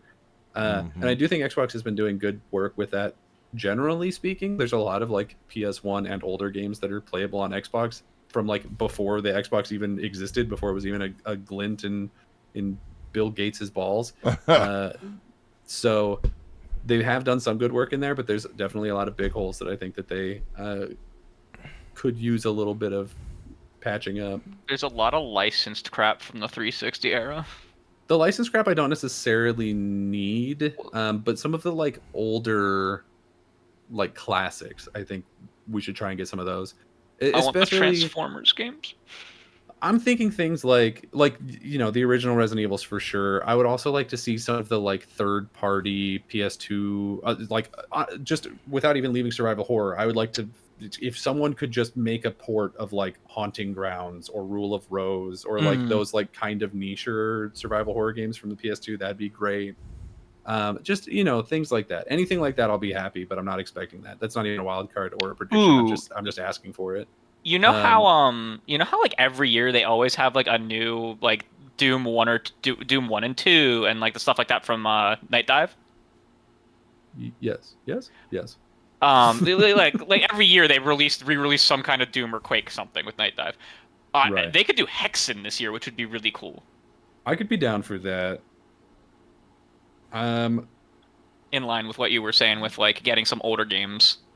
Yeah, for sure. Well, because they just did that. I'm already asking for too much because they literally just did the like retro play thing. You know what I mean? Yeah, where they 50 games and there's like 50 more coming.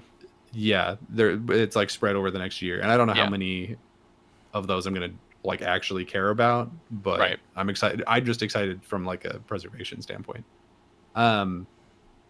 Wild card. I don't know, man. That's crazy. I don't think they announced any acquisitions. I don't think it's time for that. They literally just finished the dumbass FTC trial like 2 days ago or whatever, a week ago, whatever it was. So I don't think we're jumping into another one of those. Although I do think we get another. I do think not the here, and this is kind of unrelated. I do think they make another big purchase at some point in the next 4 or 5 years. I think that does happen.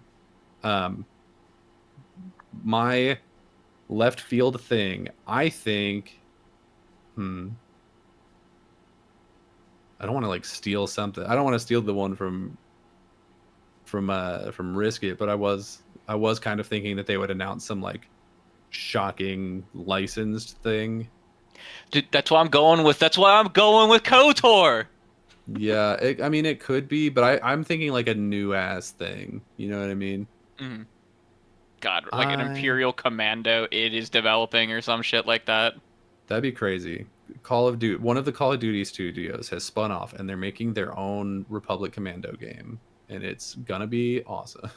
So there was a hiring thing from Infinity Ward for a while back that they were hiring for an open world RPG game.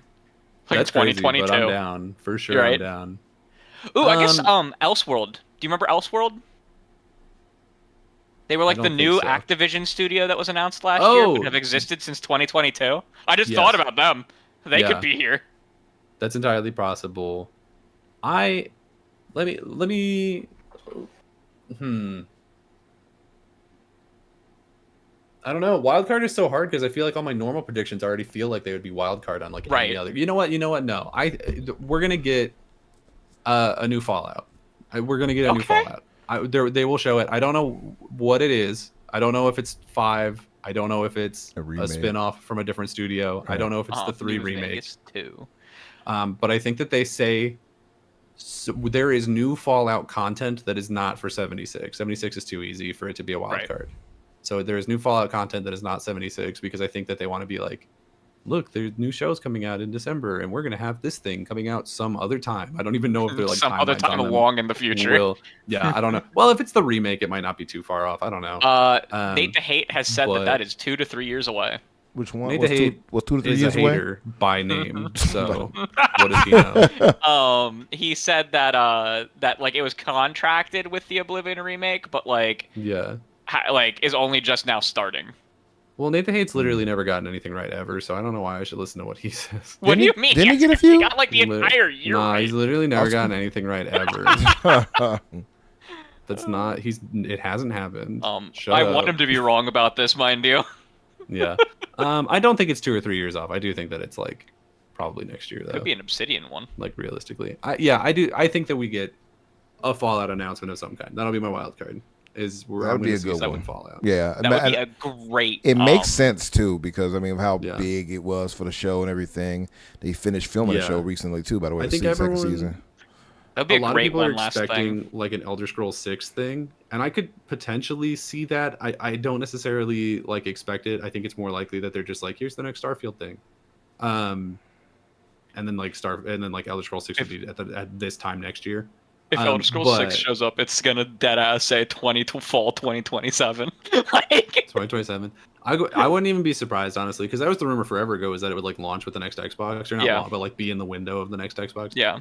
And I think that we're looking at 2027 for that. So I wouldn't be like super shocked for that, but I'd be happy. I'd be super pumped. Todd once again putting out a trailer for Elder Scrolls to get people to stop asking about Elder Scrolls. I do think, I think that we get some Fallout thing before we get Elder Scrolls 6. That's fair. Yeah. I mean, Obsidian still has. They said Jez put out a thing like a couple years ago about how Obsidian wanted 7 games in 7 years. Right. And they are on 4 out of 7 for 7 years. By the way, they're frankly crushing it. Obsidian without a doubt the best purchase that Microsoft ever made. Because like we have Pentiment, Grounded, Avowed, and then this fall we will have Outer Worlds 2, right? Mm-hmm. And so like if you straight up told me that they were like, oh yeah, by the way, for the last 2 years we have started development on like a new Fallout spin-off, right? And it's well, like and then they Fallout Old Chicago or some shit. Oh, no, keep it away from Chicago. That town sucks. Oh, don't listen to him. Oh, hey now. Yeah. First Obsidian, now Chicago.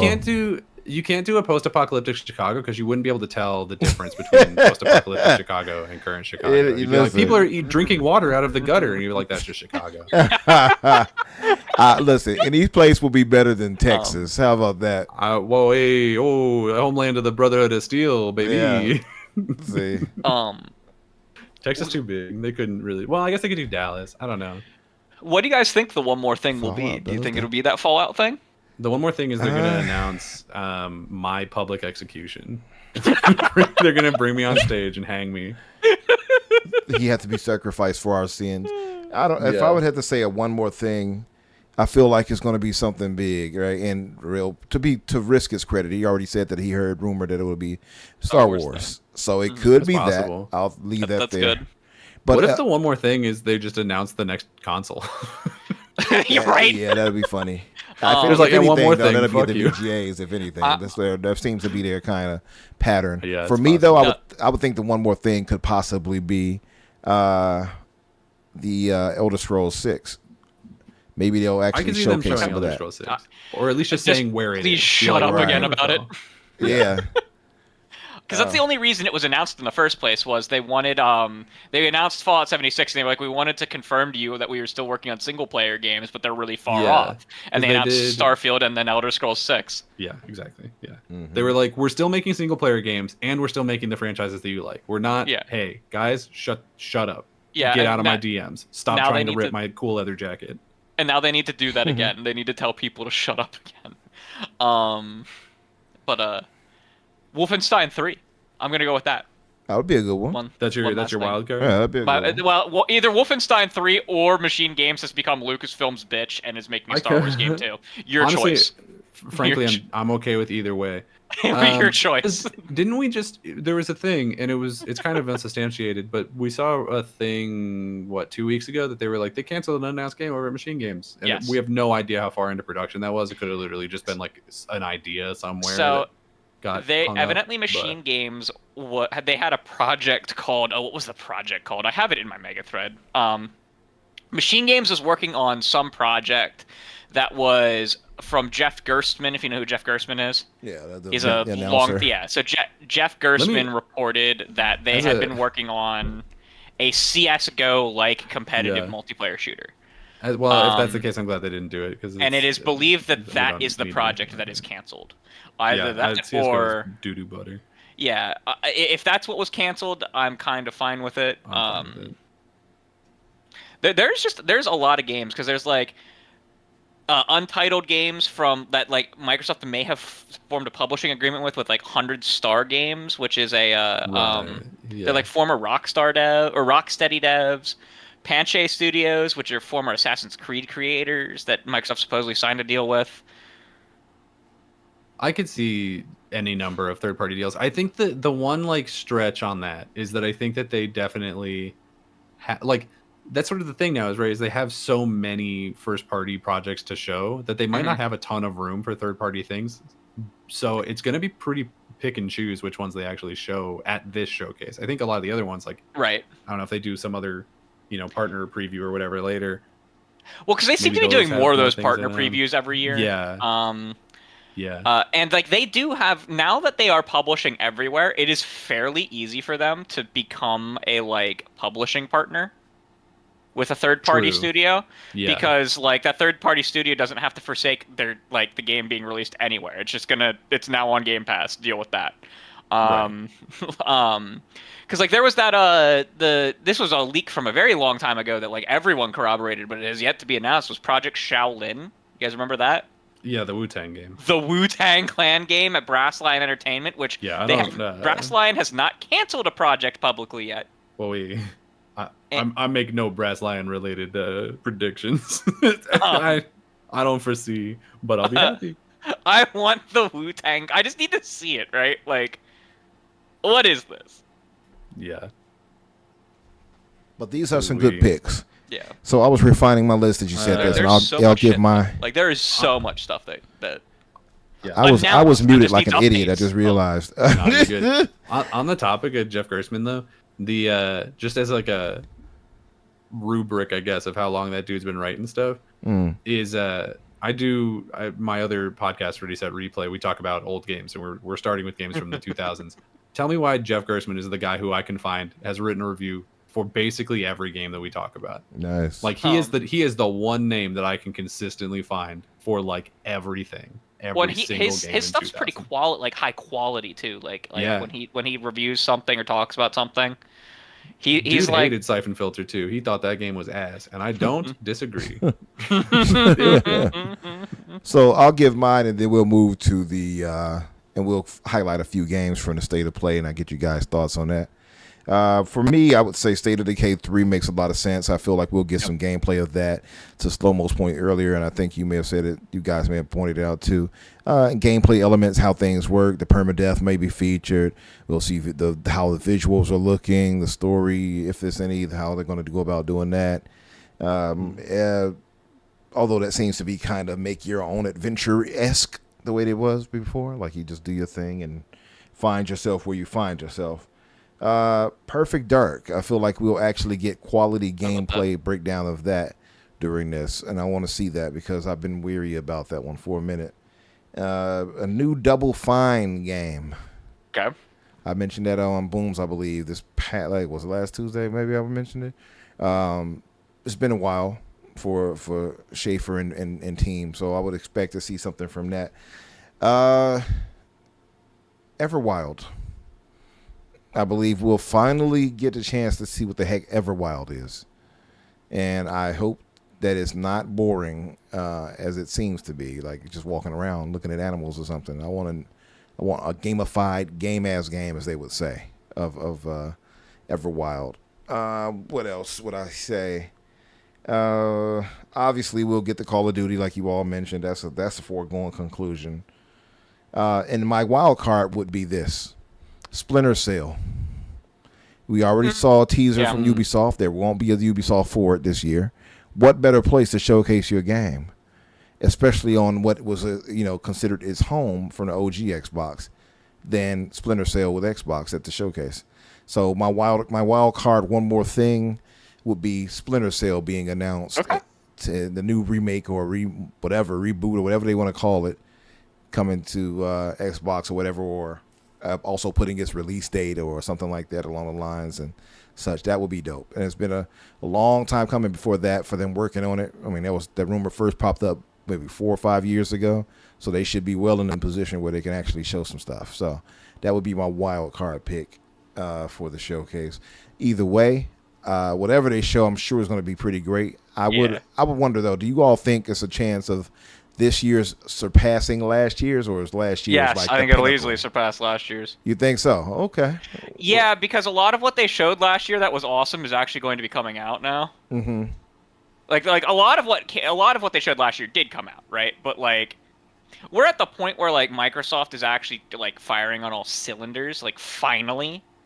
So like, I think that like even next year's will probably be better than this year's. And this year's will be better than last year's. Like I just think that eventually we'll plateau, but I think for the next little while we're gonna be better than the last. Just because they have so much to show off. Yeah, a lot. And I think Nerd and other legends in chat said one more thing, Banjo. I could see it. I could more realistically see the Spyro 4 game it's probably Spyro 4 at Toys for Bob that they're publishing. Yeah, that could also be the Spyro. Yeah. It would be pretty fast for them to have a proof of concept already, though, right? Wouldn't it be? Well, all right. One more thing I'm almost positively going to guarantee to you is going to be like very CGI'd and not gameplay. What's that? I would say that like Spyro 4 we're confirming we're making Spyro 4. Yeah. You can stop tweeting us about it. Yes, it's happening. We'll come back when we have more. Leave us alone. It exists. Scalebound returns. Oh man, can you imagine? Man, so I'll switch us over and transition us over to the state of play. Sony's state of play the other day, and we were speaking about. You all mentioned this a minute ago, which was Lumines. Is it Lumine or Lumens? I think it's Luminous. Luminous. It's neither one of the ones I mentioned. I'm like Lumines. It's like nope, it's neither. Yeah, I think that Luminous is just proof that Tetris actually sucks ass. Because it's literally the exact same game as Tetris Effect connected, but just like barely anyone cares about this because it doesn't have the word Tetris prefixed onto the front of it. So yeah. Well, it looks interesting. It's really, really vibrant. It's gonna have a fucking great soundtrack. Yeah. It is. Yeah. Not my my one will particular. play it to find out. Right. I was gonna say not my Tetris Effect particular had an cup of tea. incredible soundtrack. It had a couple of good ones. Yeah. But that looks a little bit interesting. Never been my big thing as far as that game goes. I'll skip ahead a bit. Okay, let me go back a bit. Hold on. You got old Pragmata here. I'm still not sold on this game. I don't know what this game is. I'm a little. Is it a horror game? Is it Dead Space? Is it an action game? What is it? I don't think it's a horror game, but it seems to be an action adventure. And the girl, she must be an android or something like that, because she's like out in space and stuff with him, right? With no helmet and things of that nature, protective gear. So I don't know. And maybe it'll be a darker story where like she's an android of this person, the guy in the suit's daughter or something like that. So he's traveling around with her. But that large wig she has on her head is throwing me off. It's not fitting her head. Yeah, interesting look to it. This game, it feels like so long ago this was first announced. It feels like it was like 8 years ago almost. I remember seeing this thing pop up. Am I alone in remembering this being shown so far back? Hold on, which one? For Pragmata, it feels like this was shown off. I think it was 7 shown or like so years ago. I think that it was one of the ones that they showed either when they announced the PS5 or like shortly after. Like it was. This is an old one, and I'll be honest with you, I could not possibly care less about this game. Yeah. I look at it and I see the little Megan robot, and I go, I'm good actually. The Megan robot. She does look kind of like Megan a little bit. The doll. The last thing that I want in a video game is to have a gremlin attached to my shoulder at all times. This is definitely a game I'll play, but probably not anywhere close to its launch. Yeah. I can see that. Also, he straight up looks like the dude like from Callisto Protocol. He does. Yeah. What is this? It's like, what if the Callisto 2026. Protocol guy had a little underaged waifu? What would that do? Is it I also love it's real. The game dropped off the face of the planet for forever. Now this one was interesting. This was the most unhinged trailer I've ever seen. Yeah, this threw me off a little bit. It's definitely a Suda51 game. Like 100%. 100%. You got this ugly ass rotoscope animation to start out with. I fucking love rotoscope. And then... My friends and I were watching this, and I was like, "What indie garbage is this?" The man Completely getting his changed. arm I'm like, chewed off over there by this thing, and then his face is half torn off, and this guy just sticks this thing into his eye socket. Yeah, I actually had to look away from my screen. I don't like. You don't shit do like too this. well with that, yeah. He's looking I don't do well with the Dead Space 2 eye scene was one of the hardest things. Oh yeah, that was terrible. Get through in a that game. was terrible. I know exactly what you mean. Yeah. This one looked. I mean, this looks interesting. I will say. Like I was wondering when they were showing it like that, is that going to be the gameplay? I'm like, ugh, that looks terrible. And then you see it in action. It's like, oh, okay, no, that looks. Yeah, it's a completely different art style. Yeah, what the hell happened? Yeah. I do think a lot of the like combat that we see in this trailer looks like wildly generic, and then they just throw so many particle effects on it to like try and make you think that it looks good. So I think that's kind of the vibe here. It's interesting. I mean, we haven't gotten a new No More Heroes in a little while, and this is just that. Pretty but much. You're a zombie guy. Yeah, you know, I think Kay said it earlier when we were all talking about this on the Discord. It's like the Suda also always puts in like some type of lightsaber-esque weapon in the game, and that trend continues. He loves characters taking dumps on screen and lightsabers. That's the two. For real. That's the two that proves to you it's a Suda51 game. Know him by his sign. I can see the particle thing you're talking about though, where it's like looking like it's masking things. Yeah. The little like what do you call it, sizzle reel at the end where they're showing like a bunch of different things that has me like somewhat interested in it. But whenever they showed the gameplay of him just like punching zombies with a sword or whatever, just like I don't know, it just looked so. Yep, there's a video game. Right. Can't wait to never hear about this again. This man's a space rider. Look at that. I can't wait for it to be 2030 and someone be like, you know what game was underrated? And they'll say this one. I'll be like, what was that? This is. You want to run that by me one more time, boy? This is another one of those games that I will definitely play, just almost certainly not at launch. Yeah, I feel you. I think I'll eventually get it, if on Steam, if anything. I don't think I'll get that for a console. Yeah. Bushido in the chat says PlayStation PC is trying to catch up to PlayStation SSDs. Yeah. What? Yeah, sure. What? Yeah, he's joking. The fucking SSD I bought to expand my PS5 is better than the PS5's SSD. Right. Yeah, that was the whole talking point on Twitter for a while. Where the SSD, the PS5 SSD is better than PCs and all that. Yeah. Melts my fucking brain. Bushido said Daniel's still carrying. I see. This is fair. Look, man. Fair and balanced. Yeah, it's fair and balanced. But we can't take Bushido's words for it, because Bushido is a hater. That said, Romeo is a Dead Man coming 2026. Looks interesting. I will say, not a great title. Yeah, it's kind of interesting. It's kind of weird, isn't it? Yeah. Hey, look, he shrugs it off in the chat. How did you get Silent Hill game looked great. Silent Hill F. It looked great. This does look I'm good. excited. I thought it looked good when they first showed it, though. Yeah. Yeah, that would be my really only thing about this is I do think it looks really good. There's something about it where it does kind of feel like I've seen it before, because I feel like a lot of Japanese horror games do kind of feel the same, but more to the point, it's like this is the 4th or 5th time I've seen this, and it's like, yeah, brother, you already sold it to me. Like, you don't got to keep showing me. Just who's making this one, by the way? Oh, I have no idea. I actually don't know who's making this either. Konami internally developing something? Right. I'm not sure who's making this either. I will say it does look good, and for whatever reason, I have an appreciation for like the Japanese. What's the word I want to use here? I don't want to say aesthetics, but it's another name. They're not lore, but they're like the horror elements. What would they call that? They're superstitions, I guess, and yeah, I guess superstitions is a word I can use.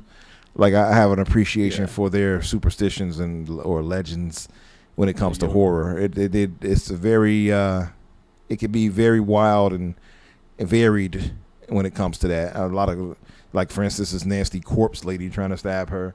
They have that creepy tall lady who takes kids away. The Slender Man-esque people. It's like they have a lot of lores when it comes to that. Folklore. Yeah, thank you, Gray. Yeah, they're like the yokai or whatever. Mm-hmm. Yeah.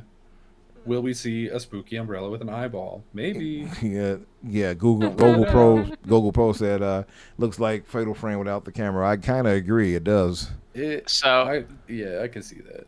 So this is like the studio's first like game they're making by themselves. They helped with like every Resident Evil next gen release. They helped with Marvel's Avengers. Okay, this damn they've helped Capcom with basically every collection that they have released. These damn recently. Okay, so they're typically like a support studio, and this is their first. This is their first. It looks like their first game. Did they help with the like Silent Hill Choose Your Own Adventure, whatever the hell, like mobile game that came out last year? This is the only thing on the list that I'm seeing that's with Konami. Why my girl got a Naginata? That is not a good zombie weapon. I'll say too, these little creepy The creepy schoolgirls was Yeah, I hate. Yeah, children, it's creepy. so- Like they got the vibe down for It's Fucking Horror. Yeah. Like, Cozy, you don't For like sure. this? Why don't you like this, Cozy? Also made in Unreal Engine, by the way. I wanted to make sure to point that out. Silent Hill F. Oh, so it'll probably run a little. Never. The they're F. probably stutter like hell. Yeah, the F stands for fantastic, since it's made in Unreal, by the way. Oh, gotcha. Just wanted to point Yeah, I that do out. wonder stands what the for- F stands for. Okay, so is this? Oh wait, no. This was the This is the, Bloodstained. I like, thought Metroid. this was Castlevania at first. I'm Yeah, like, so this Yeah. this franchise is a spiritual successor It franchise is, to for Castlevania. sure. So You can say ripoff. That's fine. it's an homage. I'm gonna not say rip off explicitly because Capcom just won't fucking make new ones. You can rip off something that. Like, Even if they don't make it Capcom right. doesn't make 'em. You can rip off something in good faith. That's fine. That's true. It Uh, does say- look really good. Like it does. Oh. It has a You don't like really it? nice aesthetic Uh-huh. going about it. I think it looks like a great Metroidvania. Yeah, I for love sure. I really Metroidvanias. liked So the way the cutscenes looked, and then every Oh. time they showed the gameplay, I was like, "Oh, okay." I didn't like the first one that much from what I played of it, but the second one looks like it's going to be far better to me. I'm interested in seeing how they're going to do this two-person mechanic. You It know what looks I'm like two saying? people playing. It My just comes from problems- cinematic to gameplay, and it looks like one of those like mobile game different. It's like here's this crazy trailer, and it's a match. that's 3 fair. game. That's very fair. I like the art style of the game, but that is very fair that it is a jarring difference between the cutscenes and the gameplay. I'm a sucker for like cell shaded stuff. Sure, yeah, that's fair. And so like I really like the cell shaded look of the of this, but like I will say that like Metroidvanias have a really freaking high bar because of Ori 1 and 2. Yeah, Like those wow, games are man. so good. they are masterpieces. I would also throw in the Prince of Persia, the Lost Crown, or I the have Last yet Crown. to play it, but Is it it's Lost on Crown? my Lost list. Crown. Yeah, Crusader, brother. It's all It is. about Hollow I Knight, own it. baby. It is on the list to play. Yeah, it's one of what they say is goated for sure. I know Nerds and Other Legends was talking about it earlier. I was trying to convince him to do it as well. Go! I got Mandragora. I've been playing at a bit of that as well. I've been dipping and dabbling in a bunch of things. Mandragora is Dipping and pretty dabbling. decent. Dipping and dabbling, but I I would know say you're old, but you're too old to be dipping and dabbling. I got so excited. I still got during youth this in me. trailer for Bandai Namco. I got so excited for like 10 seconds. Why did you get excited? What did you think it thought was? that this was Scarlet Nexus 2 until I saw Digimon. Oh. And then I yelled, "Damn it!" See, I speaking thought of it was Scarlet Nexus 2, and then when I found out it was Digimon, I went, "Hell yeah!" it was the opposite for you, huh? I'm so glad Scarlet Nexus is dead forever. I love Scarlet Nexus. I didn't play it. I have haven't no played opinion, enough really. of it. I got it. I Um, own it. I never got back into it I'm past a- the demo. I'm a Yeah. sucker for Bandai Namco's action JRPG games. Yeah. So like the Tales of games as well. I Which love Tales of if Arise. game shows up at the Xbox showcase, I will also lose my mind. Yeah, I got to But get back to I- Tales of Arise. Speaking of that, yeah, great. These great, Digimon great games game. are unironically pretty good, though. I've For real, heard though. that. I Yeah. have heard that. They're but, not like, gonna make like game of the year or nothing, but they're definitely The- worth the time. If you go back and you watch the city shot at the beginning of this trailer, and then you go Right. back and you play the opening of Scarlet Nexus, you will understand why I thought it was Scarlet Nexus. I always It's like confuse the Scarlet- same model. I always confused Scarlet Nexus with the other one. Was Scarlet Nexus the one where you were vampires, or was Scarlet Nexus the one where everything was a flower? I think everything is a flower makes more sense. Definitely wasn't vampires. What was the one where they were all? It was all blood. It was all about blood. That's not Blah, Scarlet blah, Nexus. blah. Scarlet Okay. Nexus is like Gogo says Code Vein. Is that what you're talking about? It was Code Vein. Okay. okay. Hell yeah! I'm so glad that we have smart people in the chat because I'm a dumbass. Oh, No, Code the- Vein is like the JRPG-ish, like Yeah. Souls- the, Scarlet like Nexus game. not a JRPG. Yeah. It's a Souls. no, no. So it was the JRPG-ish Souls-like, Mm-hmm. where it was like very like I say JRPG. It was like very anime-oriented Souls-like. Yeah. So it had like the Souls-like everything is rotten and destroyed, but also like a anime aesthetic. It was pretty. I do want to play it. Yeah, yeah. Game was this? that's Final Fantasy. No, oh it's yeah, Final this was Fantasy this was Tactics. exciting. Well, yeah, this has been a long time coming. I know a lot of people are hyped about it. Yeah. Yeah, I've never played this, and people keep telling me it's like the best Final Fantasy game, and I look forward to playing it and being like, that's pretty good. I don't like the styling. I never really liked that styling here with tactical It doesn't games. look great, Yeah. but that's fine. Do you like the what is the franchise called from? It's a Nintendo franchise. Fire Emblem? Breath of Fire? Yeah, you like Fire no, Emblem I'm thinking games? of the wrong game. Yeah, Fire Emblem's like the only good Nintendo This game. understandable. This is I don't want to say akin to that, but like if you like those games, you'll probably love this. Okay. Yeah, it's All very right. much similar in a way. I've seen the gameplay of it. And this leaked originally in the GeForce Now leak. It sure did, yeah. Forever and a half ago. It's every leak piece of game on there has Yeah. been check marked as true. It's either been check marked as true, except 9 or, so far. Yep. Yeah. Or it was like being like there's a couple games that were like in development or being tested on GeForce Now, so like they're not coming to PC. Yeah. Like a bunch of Nintendo games showed up and everyone went what? And like they actually flat out said that we were using GeForce Now for development. Yeah. Gray says, "No wonder I like Japanese games. I get to play Poke Your Mom and Did Your Mom? Did your mom? Did your mom? Did your mom earlier? Did your mom? She's a champion." But like that's a really exciting game to see coming to more platforms. For sure, I'm excited because it's been tracked.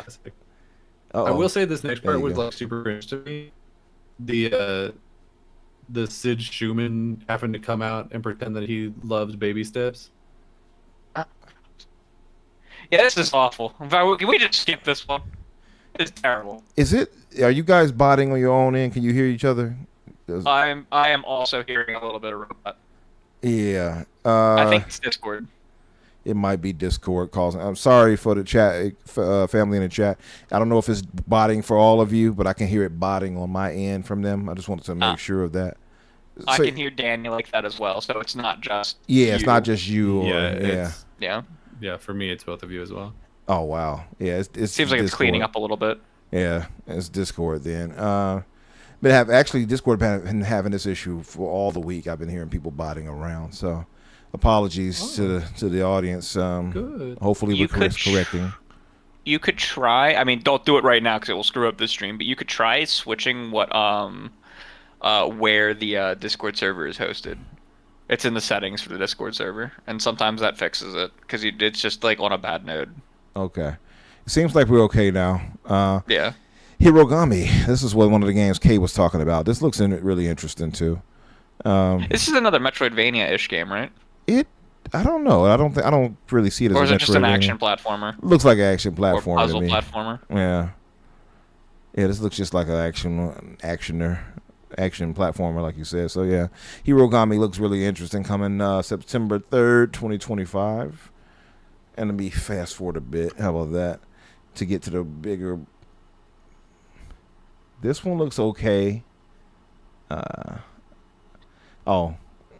Shots Golf looks fun. I haven't played Hot Shots Golf since PlayStation 1 era. Yeah, I don't think there has been a new Everybody's Golf for forever. Yeah, and this Hot Shots. Is this the same Hot Shots? I wonder. But anyway, Ninja Gaiden we've seen, of course. Ninja Gaiden Rage Bound. Yeah, definitely getting exciting. this. Yep, cannot wait. This and Shinobi look to be excellent. Cannot wait for those. We've seen this though, so no need to hype over that. This looks whatever. That doesn't really do it for me. This It's a walking sim. Like it'll have its audience. Yeah, and it makes me think of the game Xbox had where you climb the mountain. I can't remember the name of it. I don't think you do all of that though, like bandaging yourself, whatever. But yeah, I want to be real. This reminds me of what's the real famous indie game Firewatch. Gives me Firewatch vibes. Yeah. So they got. I was so excited for the Mortal Kombat until I found out it doesn't have Shaolin monks. So this right here with the Mortal Kombat, this is basically like their MCC, right? The MCC of Mortal Kombat. Or the like Marvel versus Cap, or what is it? The Capcom just did the collection of like the fighting games. Oh, okay. Yeah. It's like that. Like very cool that this is happening. I'm just real pissed it doesn't have my favorite one. Yeah. That's pretty dope. Also, they have the arcade, console, handheld, and they also have online plays with the rollback code, net code. So that's pretty dope. It's all easy, dude. Jump out. Excellent. Finish him. Du-du-dum. That's gonna be big for Evo. Yeah, for sure. And speaking of Evo, as soon as you said it, the fight stick is shown. Yeah. Isn't that something? And so let me fast forward a bit. Now, what did you all think about Metal Gear Solid 3? I think it looks damn good. Visually, it's good, but I heard Kay and other people were saying like they didn't like that the gameplay still looks outdated. I've never played the first one. Metal Gear's not my thing. Yeah. Okay. Does this look interesting to you, at least, this one? I mean, this is another game that I will almost certainly end up playing, but it won't be at launch. Okay. Yeah, to me, see, Gogo says it looks like more of a reskin, which that was the complaint, that the gameplay looks outdated and it's just a reskin of Unreal on top of it, which is why it's so gorgeous, of course. There is one scene here in a second where like they show him camouflaging and then they show him switching to a different set of camouflage, and that animation I was actually kind of blown away with. Is it this with the rocks right here you're talking about? Yeah, that was dope. Yeah, right where like he comes in, he switches out, he switches from the ghillie suit, lays down on the rocks. Like that animation of switching into the rocks, actually, I was like, oh, that's pretty cool. That did look pretty cool. I like that. Yeah. So yeah, I was shocked that we haven't gotten a collection round 2 announced yet from Metal Gear. Biff says he'll be no-lifing Metal Gear Solid so hard. That's very fair. Yeah, Stilo, they had the bandanas where you would camouflage yourself. It wasn't quite to that level though. This right here is allowing you to literally turn like to rocks camouflage. They didn't have it quite like that, but yeah. Neo 3 is looking damn good. We talked about this a while ago, though. I have not played the first 2, although I own them on Steam, so I'm going to have to eventually play them.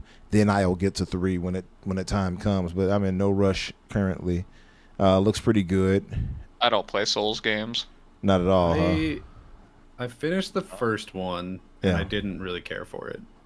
The second one's incredibly hard, from what I understand. The first one's pretty hard too, but for me it's just like they just kind of like make it too complicated. They add all this like the stance switching is too much. It looks like now you have 2 completely different play styles where you can also turn into a ninja, and I'm like, this is the last thing I want. Is like just let me pick a move set and roll with that until I choose to change it. Like don't make it so that I have to be in a certain stance to do a certain it was too much. I just didn't care for Neo 1. And the boss designs were like good, but it just doesn't hold a candle to the top of the tier here. He's like, you're unsure. You're like, it was good. Yeah, it's because it wasn't bad necessarily. Like it had enough like heart and soul in it, but it just didn't get the job done. Like it doesn't hold up to any of the Souls games or any of the other Bloodborne. None of those. Yeah. It doesn't hold up to Lies of P. Like there's. This to me would be on that B tier, maybe C tier of Souls like games. It just doesn't do it for me. I will say that the Neo game, like it does, like if you like Neo, that looks like more Neo, and you will probably be happy with that. Yeah, if you like Neo, hey, guess what? Yeah, like that was not a bad showing. It just was not something that I just about. Didn't care. What did you guys think of Tides of Tomorrow here? This one I do think looks like butt. I think conceptually it seems neat. I just don't know that it will actually be any fun to play. Bold prediction, I think it'll just fully not work. I think this mechanic that they're talking about will just not function at launch, and they will not figure it out in time for anyone to care. Also, it just reminds me a lot of like Brink for some reason, but it's the art style. Yeah, and that's not a good comparison point. I really want them to make Brink backwards compatible. I do like the vibrance of the world, though. I like the colors and all that. It looks pretty interesting. I wish that they could make Brink like backwards uncompatible, and they could take it off of my 360. Make it uncompatible. People always yell at me because I include Brink and Alien Colonial Marines in my list of games that I want made backwards compatible. That's fine as long as it's at the bottom of the list. Well, I kind of want the like the history of like I want to play them on a modern system where like I don't have like long ass loading times so that I can truly understand what makes these games so bad. I actually don't even know if Brink would be like playable without servers. Probably not. Yeah. Okay, so we also had that.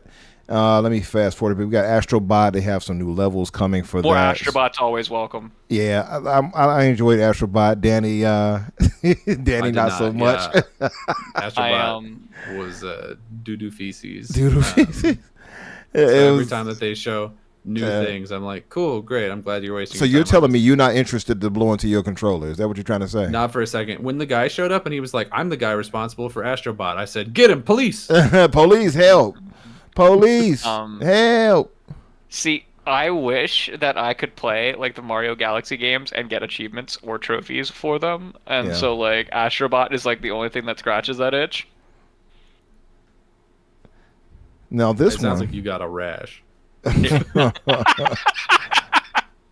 It did sound like the way you said that. All right, see if this I thought was interesting. The Sea of Thieves that you call it. Clan. Right. This is Sea of Remnants. Again, I thought they were announcing a Sea of Thieves like new season, and I was like, oh, so Xbox is getting this out of the way at the PlayStation showcase. Yeah, that'd be crazy. Oh, that's crazy. I don't think the art style really like reads as that. I could see. It was when like, this boat came up that I was like, it doesn't. Yeah. I see. I what love you're the saying. colorfulness of it. It looks vibrant as hell. I thought they were like showing off these new like puppet characters. I did too. I didn't understand the puppet thing at first. And it was like, well, when I these saw the are boat, I'm like, puppets. wait, that boat is too detailed. They are puppets though, right? Yeah. They are puppets. I don't remember like the log line of this game because I got to the word roguelike and I said, okay, bye. You don't like roguelites? Goodbye. If there are two words that you can slap on the end of a game and make me never want to touch it, it is deck builder or roguelike. Okay. If you say deck builder for me for so sure. So you are not a Slay the Spire fan. No, I have a restraining order against those two genres. And if you get within 100 yards of me with either of them, you are legally obligated to give me money. That's me with Souls likes and fighting games. That's rough, buddy. I don't like fighting. I really don't like fighting games. The last, like, the only two fighting games I've really enjoyed were the fighting games that were only kind of fighting games with Mortal Kombat Shaolin Monks and specifically the Subspace Emissary mode of Brawl. Yeah. Yeah, but that said, I think this looks pretty dope. I do like that it seems to have naval combat and all that. I like it from what I was seeing. This looks like what I expected Skull and Bones to be. Yeah, closer. Well, I expected Skull and Bones to be closer to, I guess, Black Flag than anything. But yeah, this would have been acceptable versus what they gave us for sure. Yeah, Sea of Remnants looks interesting. This also was caught my eye. Should I say? I was gonna say an eye catcher, but that sounds stupid. So this also caught my eye, obviously from the creators of Abzu and what was the name of the game? The other one, Journey. Yeah, my friend, like when the rolling sand was going on, he goes, "Is this one of them Abzu games?" And then immediately was from the creator of Abzu. He's like, "Yeah, all right."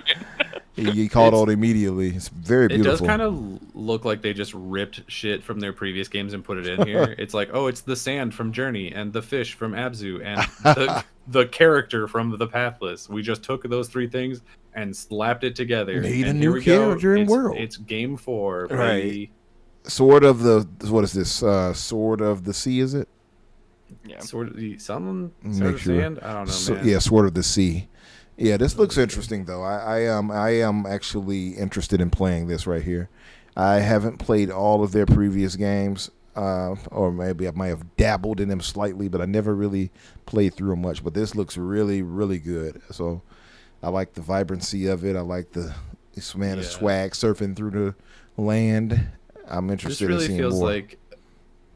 This feels like sort of a binary game where it's like, will you enjoy it? Okay, well, were you high at the time? If yes, then hell yeah, dude. If not, You can map if you'll enjoy it completely by a binary tree. That's hilarious. Well, we'll find out soon enough since it comes out in August of this year, August 19th, should I say? And that's neat. Like, how much weed is in your body currently? That's a game that that people will enjoy. For sure. Yeah, for sure. Like it's one that I wouldn't play, but I would draft on Fantasy Critic. Yeah. Understandable. So I'm gonna be playing this when it comes out. FBC right here. Yeah. What were you guys' thoughts on this? It didn't wow me, but people liked it. This is gonna be good, but I will play it at launch because it's gonna be on both PS Plus and Game Pass. Oh, it's gonna be on Game Pass too? Yeah. So they announced that like the day they announced this, they were like, it's not free to play, but we're launching into Game Pass and PS Plus, and everyone was like, okay, you have a shot at people playing it. Yeah, I'll give it a shot. If it's in Game Pass, I'll give it a shot. This little section here where they announced Deus Ex and Twisted Metal 3 and 4, I was excited, and then I immediately yelled at the screen because there was still no Ratchet and Clank or God of War. Biff said he's always high and he's not playing it. Damn, you should give it a shot. I think it's for you. But I like this section too. I like that they're like, we do have a catalog of a lot of old games. We should make them at all accessible. That would be fun, huh? Yeah, this was a really good section that I miss from Xbox events. Like genuinely, since 2021, we haven't had stuff like this. That's true. And there is still a lot of stuff that they can bring forward. He's the star of the show. A lot of stuff, especially now that they actively own Activision and can seek to relicense stuff from Activision. Like, there's a lot of stuff. One of the stars of the show, obviously, right here with the new James Bond game by IOI. I was actually shocked this was here because they have a show. Like, IOI has a showcase tomorrow night. I'm more surprised that it wasn't, like, shorter, and then they were like, come to our own show. Like, that's what I'm surprised like, it by. was That's so what I would weird. have expected this to be. Yeah. I will say I'm excited for this game. I think it'll be good. I don't think this is a good showing for it. This didn't feel for James Bond? like James Bond. Yeah, this didn't feel like James Bond to me at all.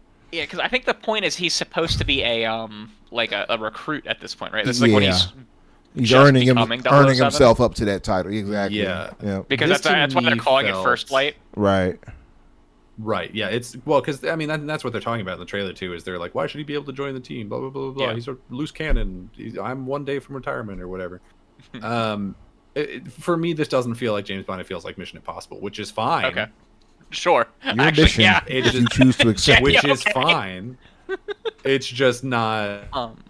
It's not Bond. James Bond.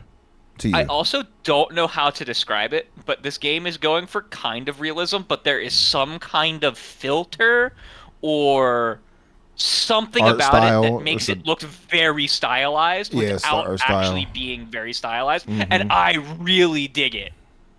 I don't know what you're saying. I do like the way it looks. but I have no idea what you're talking about. Like it doesn't look unrealistic.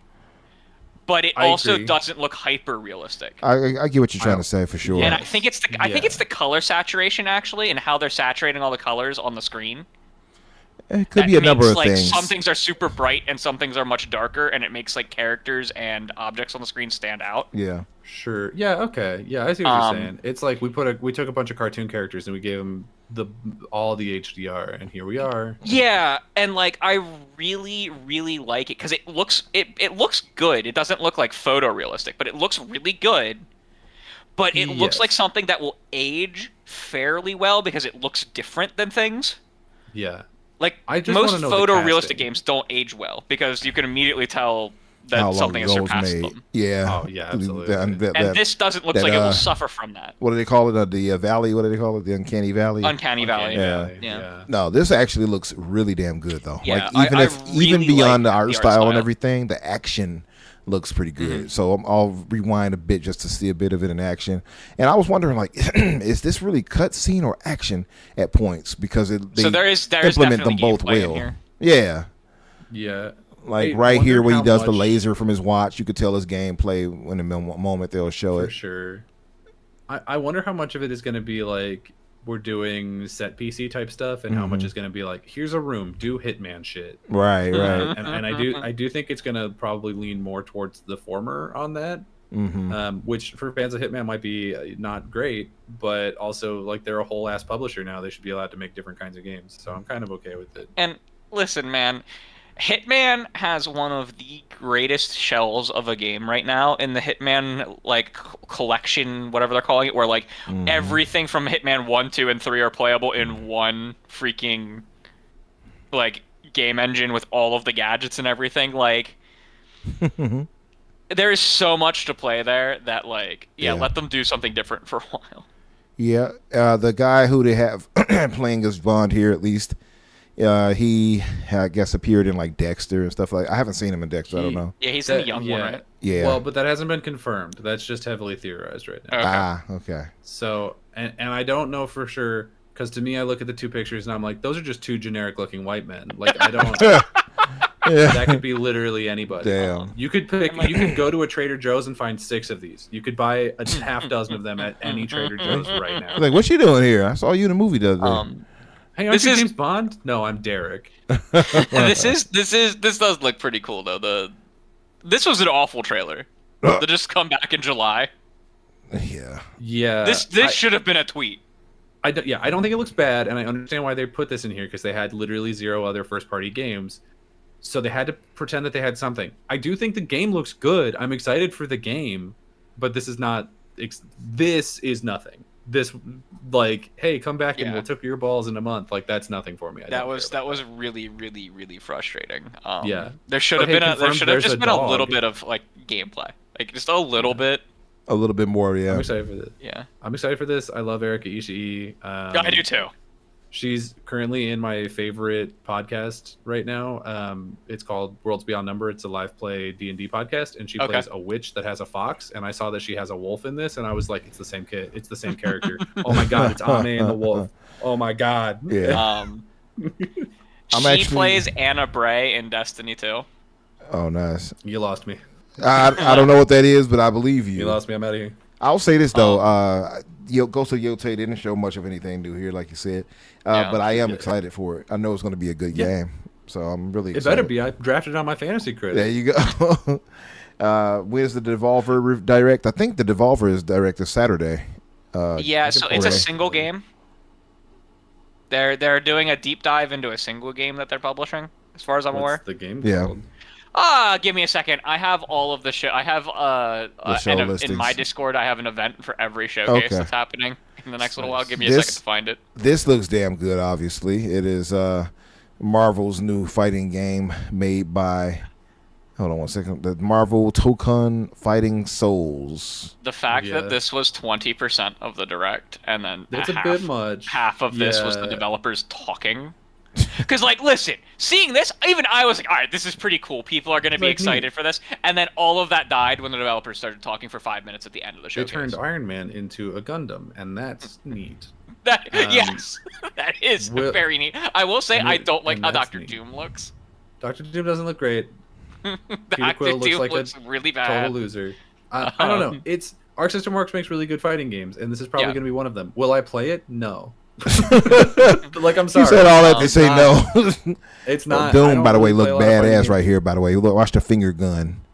Take this. Bow. Yeah. Oh man, it looks dope. I don't know if this is gonna have a campaign or anything. So I don't think it will. That's the thing I don't like either. I'm never gonna be the guy who plays the fighting game online. I'm never gonna be that because I'm not gonna take the time to get good at it. And if I don't play it at launch and I go online, then it's gonna be all Maximilian and Wooly in the online beating my ass, and I can't have that.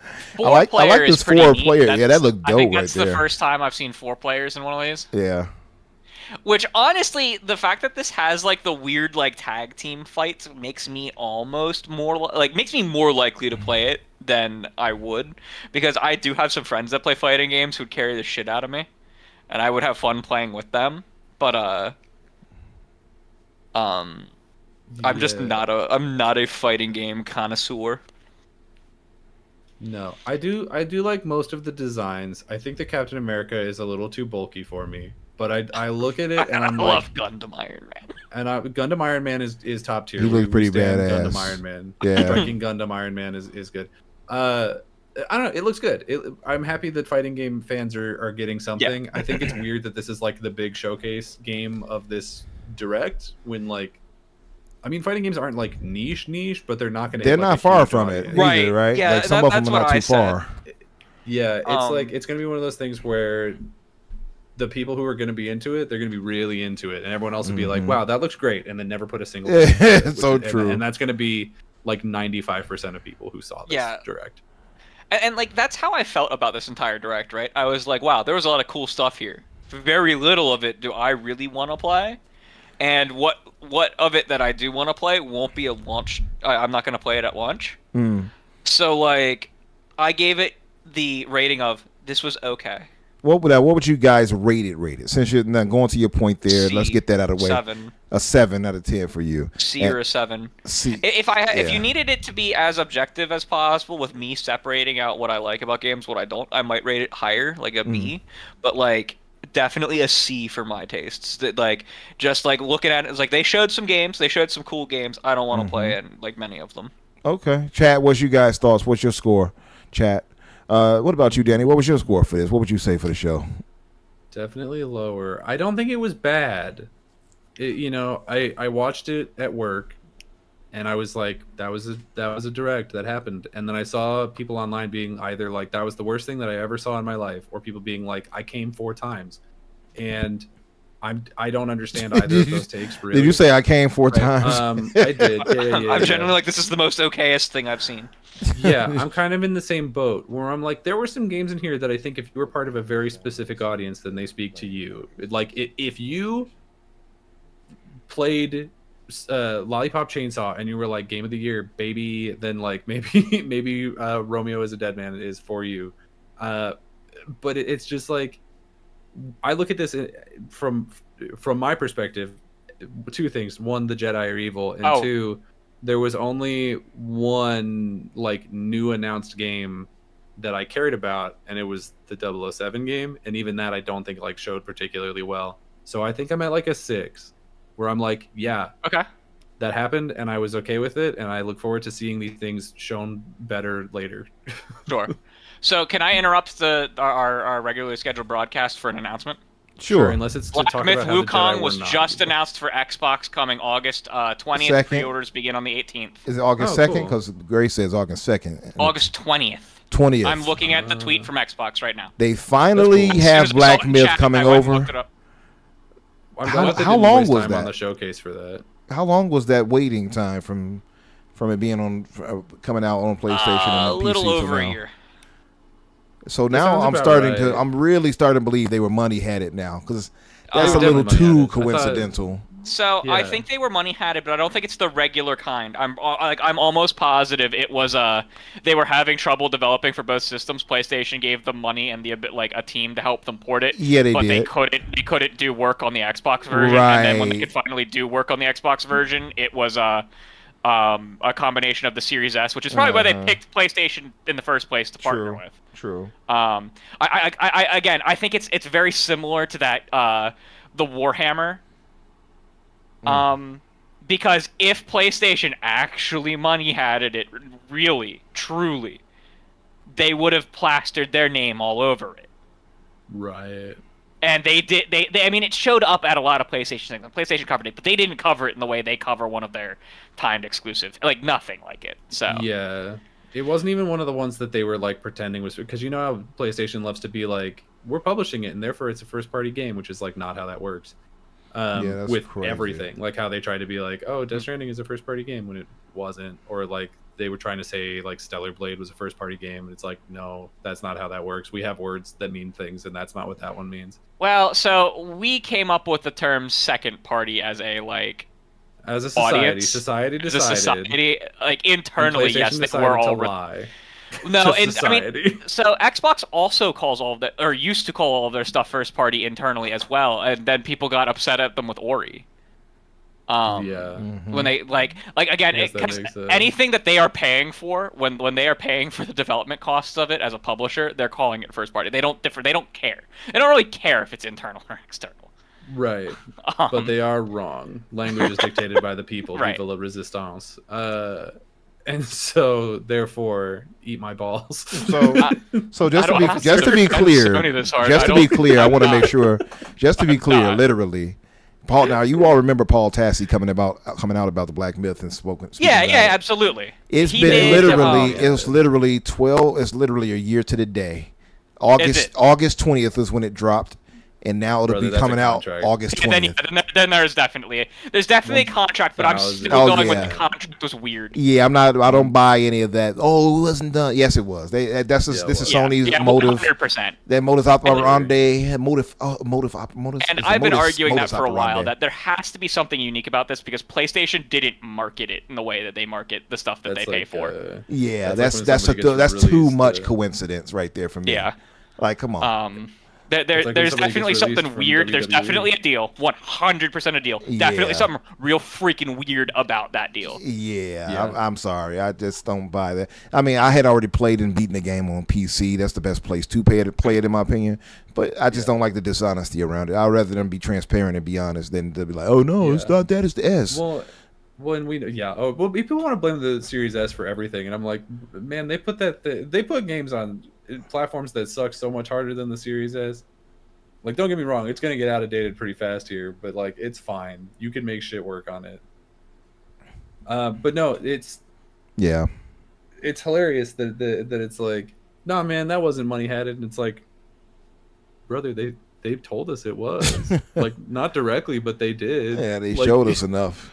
I've seen enough. And like, it was so weird because they said that like the reason it wasn't coming to Xbox was the Series S. But then when all of the allegations came out, neither PlayStation nor Game Science came out and like refuted Xbox's statements that there was a deal, right? Right. Well, because you can't lie in court. And these two things may not be like, again, like mutually exclusive. Like, why did Game Science take the deal? Well, it might have been because they were offered money to develop it, and they figured that money that they were offered from PlayStation to make sure the PlayStation version worked was worth more than trying to get the Series S version work that they were having trouble with at the time, right? Could have been. And so they signed a deal, and neither are one is a like vacuous truth, if that makes sense, or a vacuous lie, where like they are not telling you the truth in what they're saying, but they're also not lying to you. Yeah, I just found it. I just like again. I feel like okay, I get it, but it's business. I just hate the kind of dishonesty around it and the framing of something else being the problem because people ran with that and down to Xbox for it, and I feel all of us kind of had a suspicion. Then Paul Tassi makes that, and he said he got it from a source. I don't think Paul Tassi was lying one bit, and sure enough. To the day, literally from August 20th last year to August 20th this year, too much of a coincidence for me. That much of a coincidence spells reality, in my opinion. But hey, it's whatever. Danny, what would you say? You gave it a 6, I think was your score? I gave it a 6. Yeah, I think it was like fine. Okay. It happened and I went, there it was. There it was. For me, sure did happen. For me, I'll be a bit more generous. I would say it's about a 7.5, and I think it's one of their better ones, I'll say. But at the same time, if we go by what our Hoof brothers used to judge these shows off of, that this will get a lower score because they always used to harp on where the first-party exclusives, blah, blah, blah. You all remember that, right? Yeah, there was no exclusives and there was like no gameplay. Exactly. So, yeah, by that metric, those people by their metrics, this will be a failure. Their hairs out right exactly. Yeah. So I say all that to say, if I went by their metrics, then this would not get high marks. But I'm going to be generous and give it a 7.5. A lot of the games shown, I'm actually very excited to play. I don't know. And the thing is, and even if that's not the case, a lot of them are going to PC, so I'll be able to get it one way or another if that was the case. Adidas 20, my brother from Chicago, gave us donated a $2 donation to us. He says salute to you, brother. Thank you. I felt like there was one earlier that somebody posted that I missed. I feel like almost, but maybe I'm incorrect. But thank you, Adidas. For myself, yeah, about a 7.5, I would say. I know some people are lower than that. I put about a 7 because I play so many types of games. So many of these speak to me. That would be my thing. I look at it just purely off of what games are there. I'm not going to credit these games to Sony because I know that's how people might look at it. Like, well, the third-party games are not Sony. Then they're correct. If you're going off that metric, absolutely they're not Sony. They will be on Xbox, most of them that were shown, or at least on PC. I'm good with that. But if you're looking at it from what did first-party Sony show, yeah, then you got about a 3 or 4 out of 10, right? I would say. So it just depends on how you want to look at it. I look at it by how the show is presented, pacing, new games being shown that I didn't know about, et cetera, and give it and rank it up from there. That's how I do it. I try to be pretty fair and balanced. I'm the Fox News, if you will, fair and balanced. Bullshit. I was gonna say. Let me stop before I get political. But anyway. Yeah, listen, we got to get out of here, though, because it's that time for me, for sure. And SloMo did ask me, he did drop the invite for me to jump onto the DPS. So I might jump in there for a quick second just to slander him and call him a Canadian or something. But I want to thank you all in the chat for being here. But most of all, our guests that were here today from SloMo, Backslap, and Asante. And to you, Crusader, for being here with us for the whole ride. I appreciate you always coming through. My good brother, Crusader, tell the good folks here in the chat where they can find you and link up with you maybe and what you'll be up to. Yeah, so you could find me. I think if my link tree hasn't been posted by Umbra, I may resend that to him, see if I can have him post that up for me. You can find me on almost all social media. I'm most active on Twitter or Bluesky. Yeah, and I think, have you announced the thing for Sunday? No, I did not announce. I think okay. I might have to cancel it just because there'll be so many different things on, and I feel like we'll be drowned out. So I'm like, that's fine. Yeah. I will be around somewhere on Sunday, most likely hopping into someone's show somewhere. So, yeah, you can catch me. I'll definitely be live tweeting the event at a minimum. So, yeah. I fully expect someone to be like, "You're vindicated" when E-Day is coming out this year. That would be crazy. I'm not even putting that as my out there one. I'm just saying that. If E-Day drops this year, man, I'm saying that it's dropping this year. That would be crazy to me for that to happen this year. I would say that. I don't expect that at all, but I welcome it. I welcome it. But yeah, man, thank you again for being here with us, Danny, my good brother, my illustrious co-star host. Tell the good folks where they can link up with you and where you will be and where they can stalk you, et cetera, et cetera. Yes. Please stalk me primarily at my other podcast, Ready, Set, Replay, on both Spotify and YouTube. Or you can follow me on Twitter and Bluesky at Daniel J. McGee. There you go. There we go.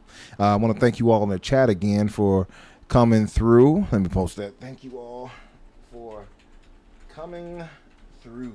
There we go. And there's the Ready, Set, Replay. Please give Danny and Skylar a subscription. I keep saying subscription. Subscribe to them over there. It just sounds wrong when you say it that way. Come on through. We're about to have a rock block of like 4 Resident Evil reviews in a row, so it should be a fun time. I played through the first 3 Resident Evil games now for the first time. I've never played any of the original versions. So if you're curious how I felt about them, spoilers, they're pretty good. Yeah.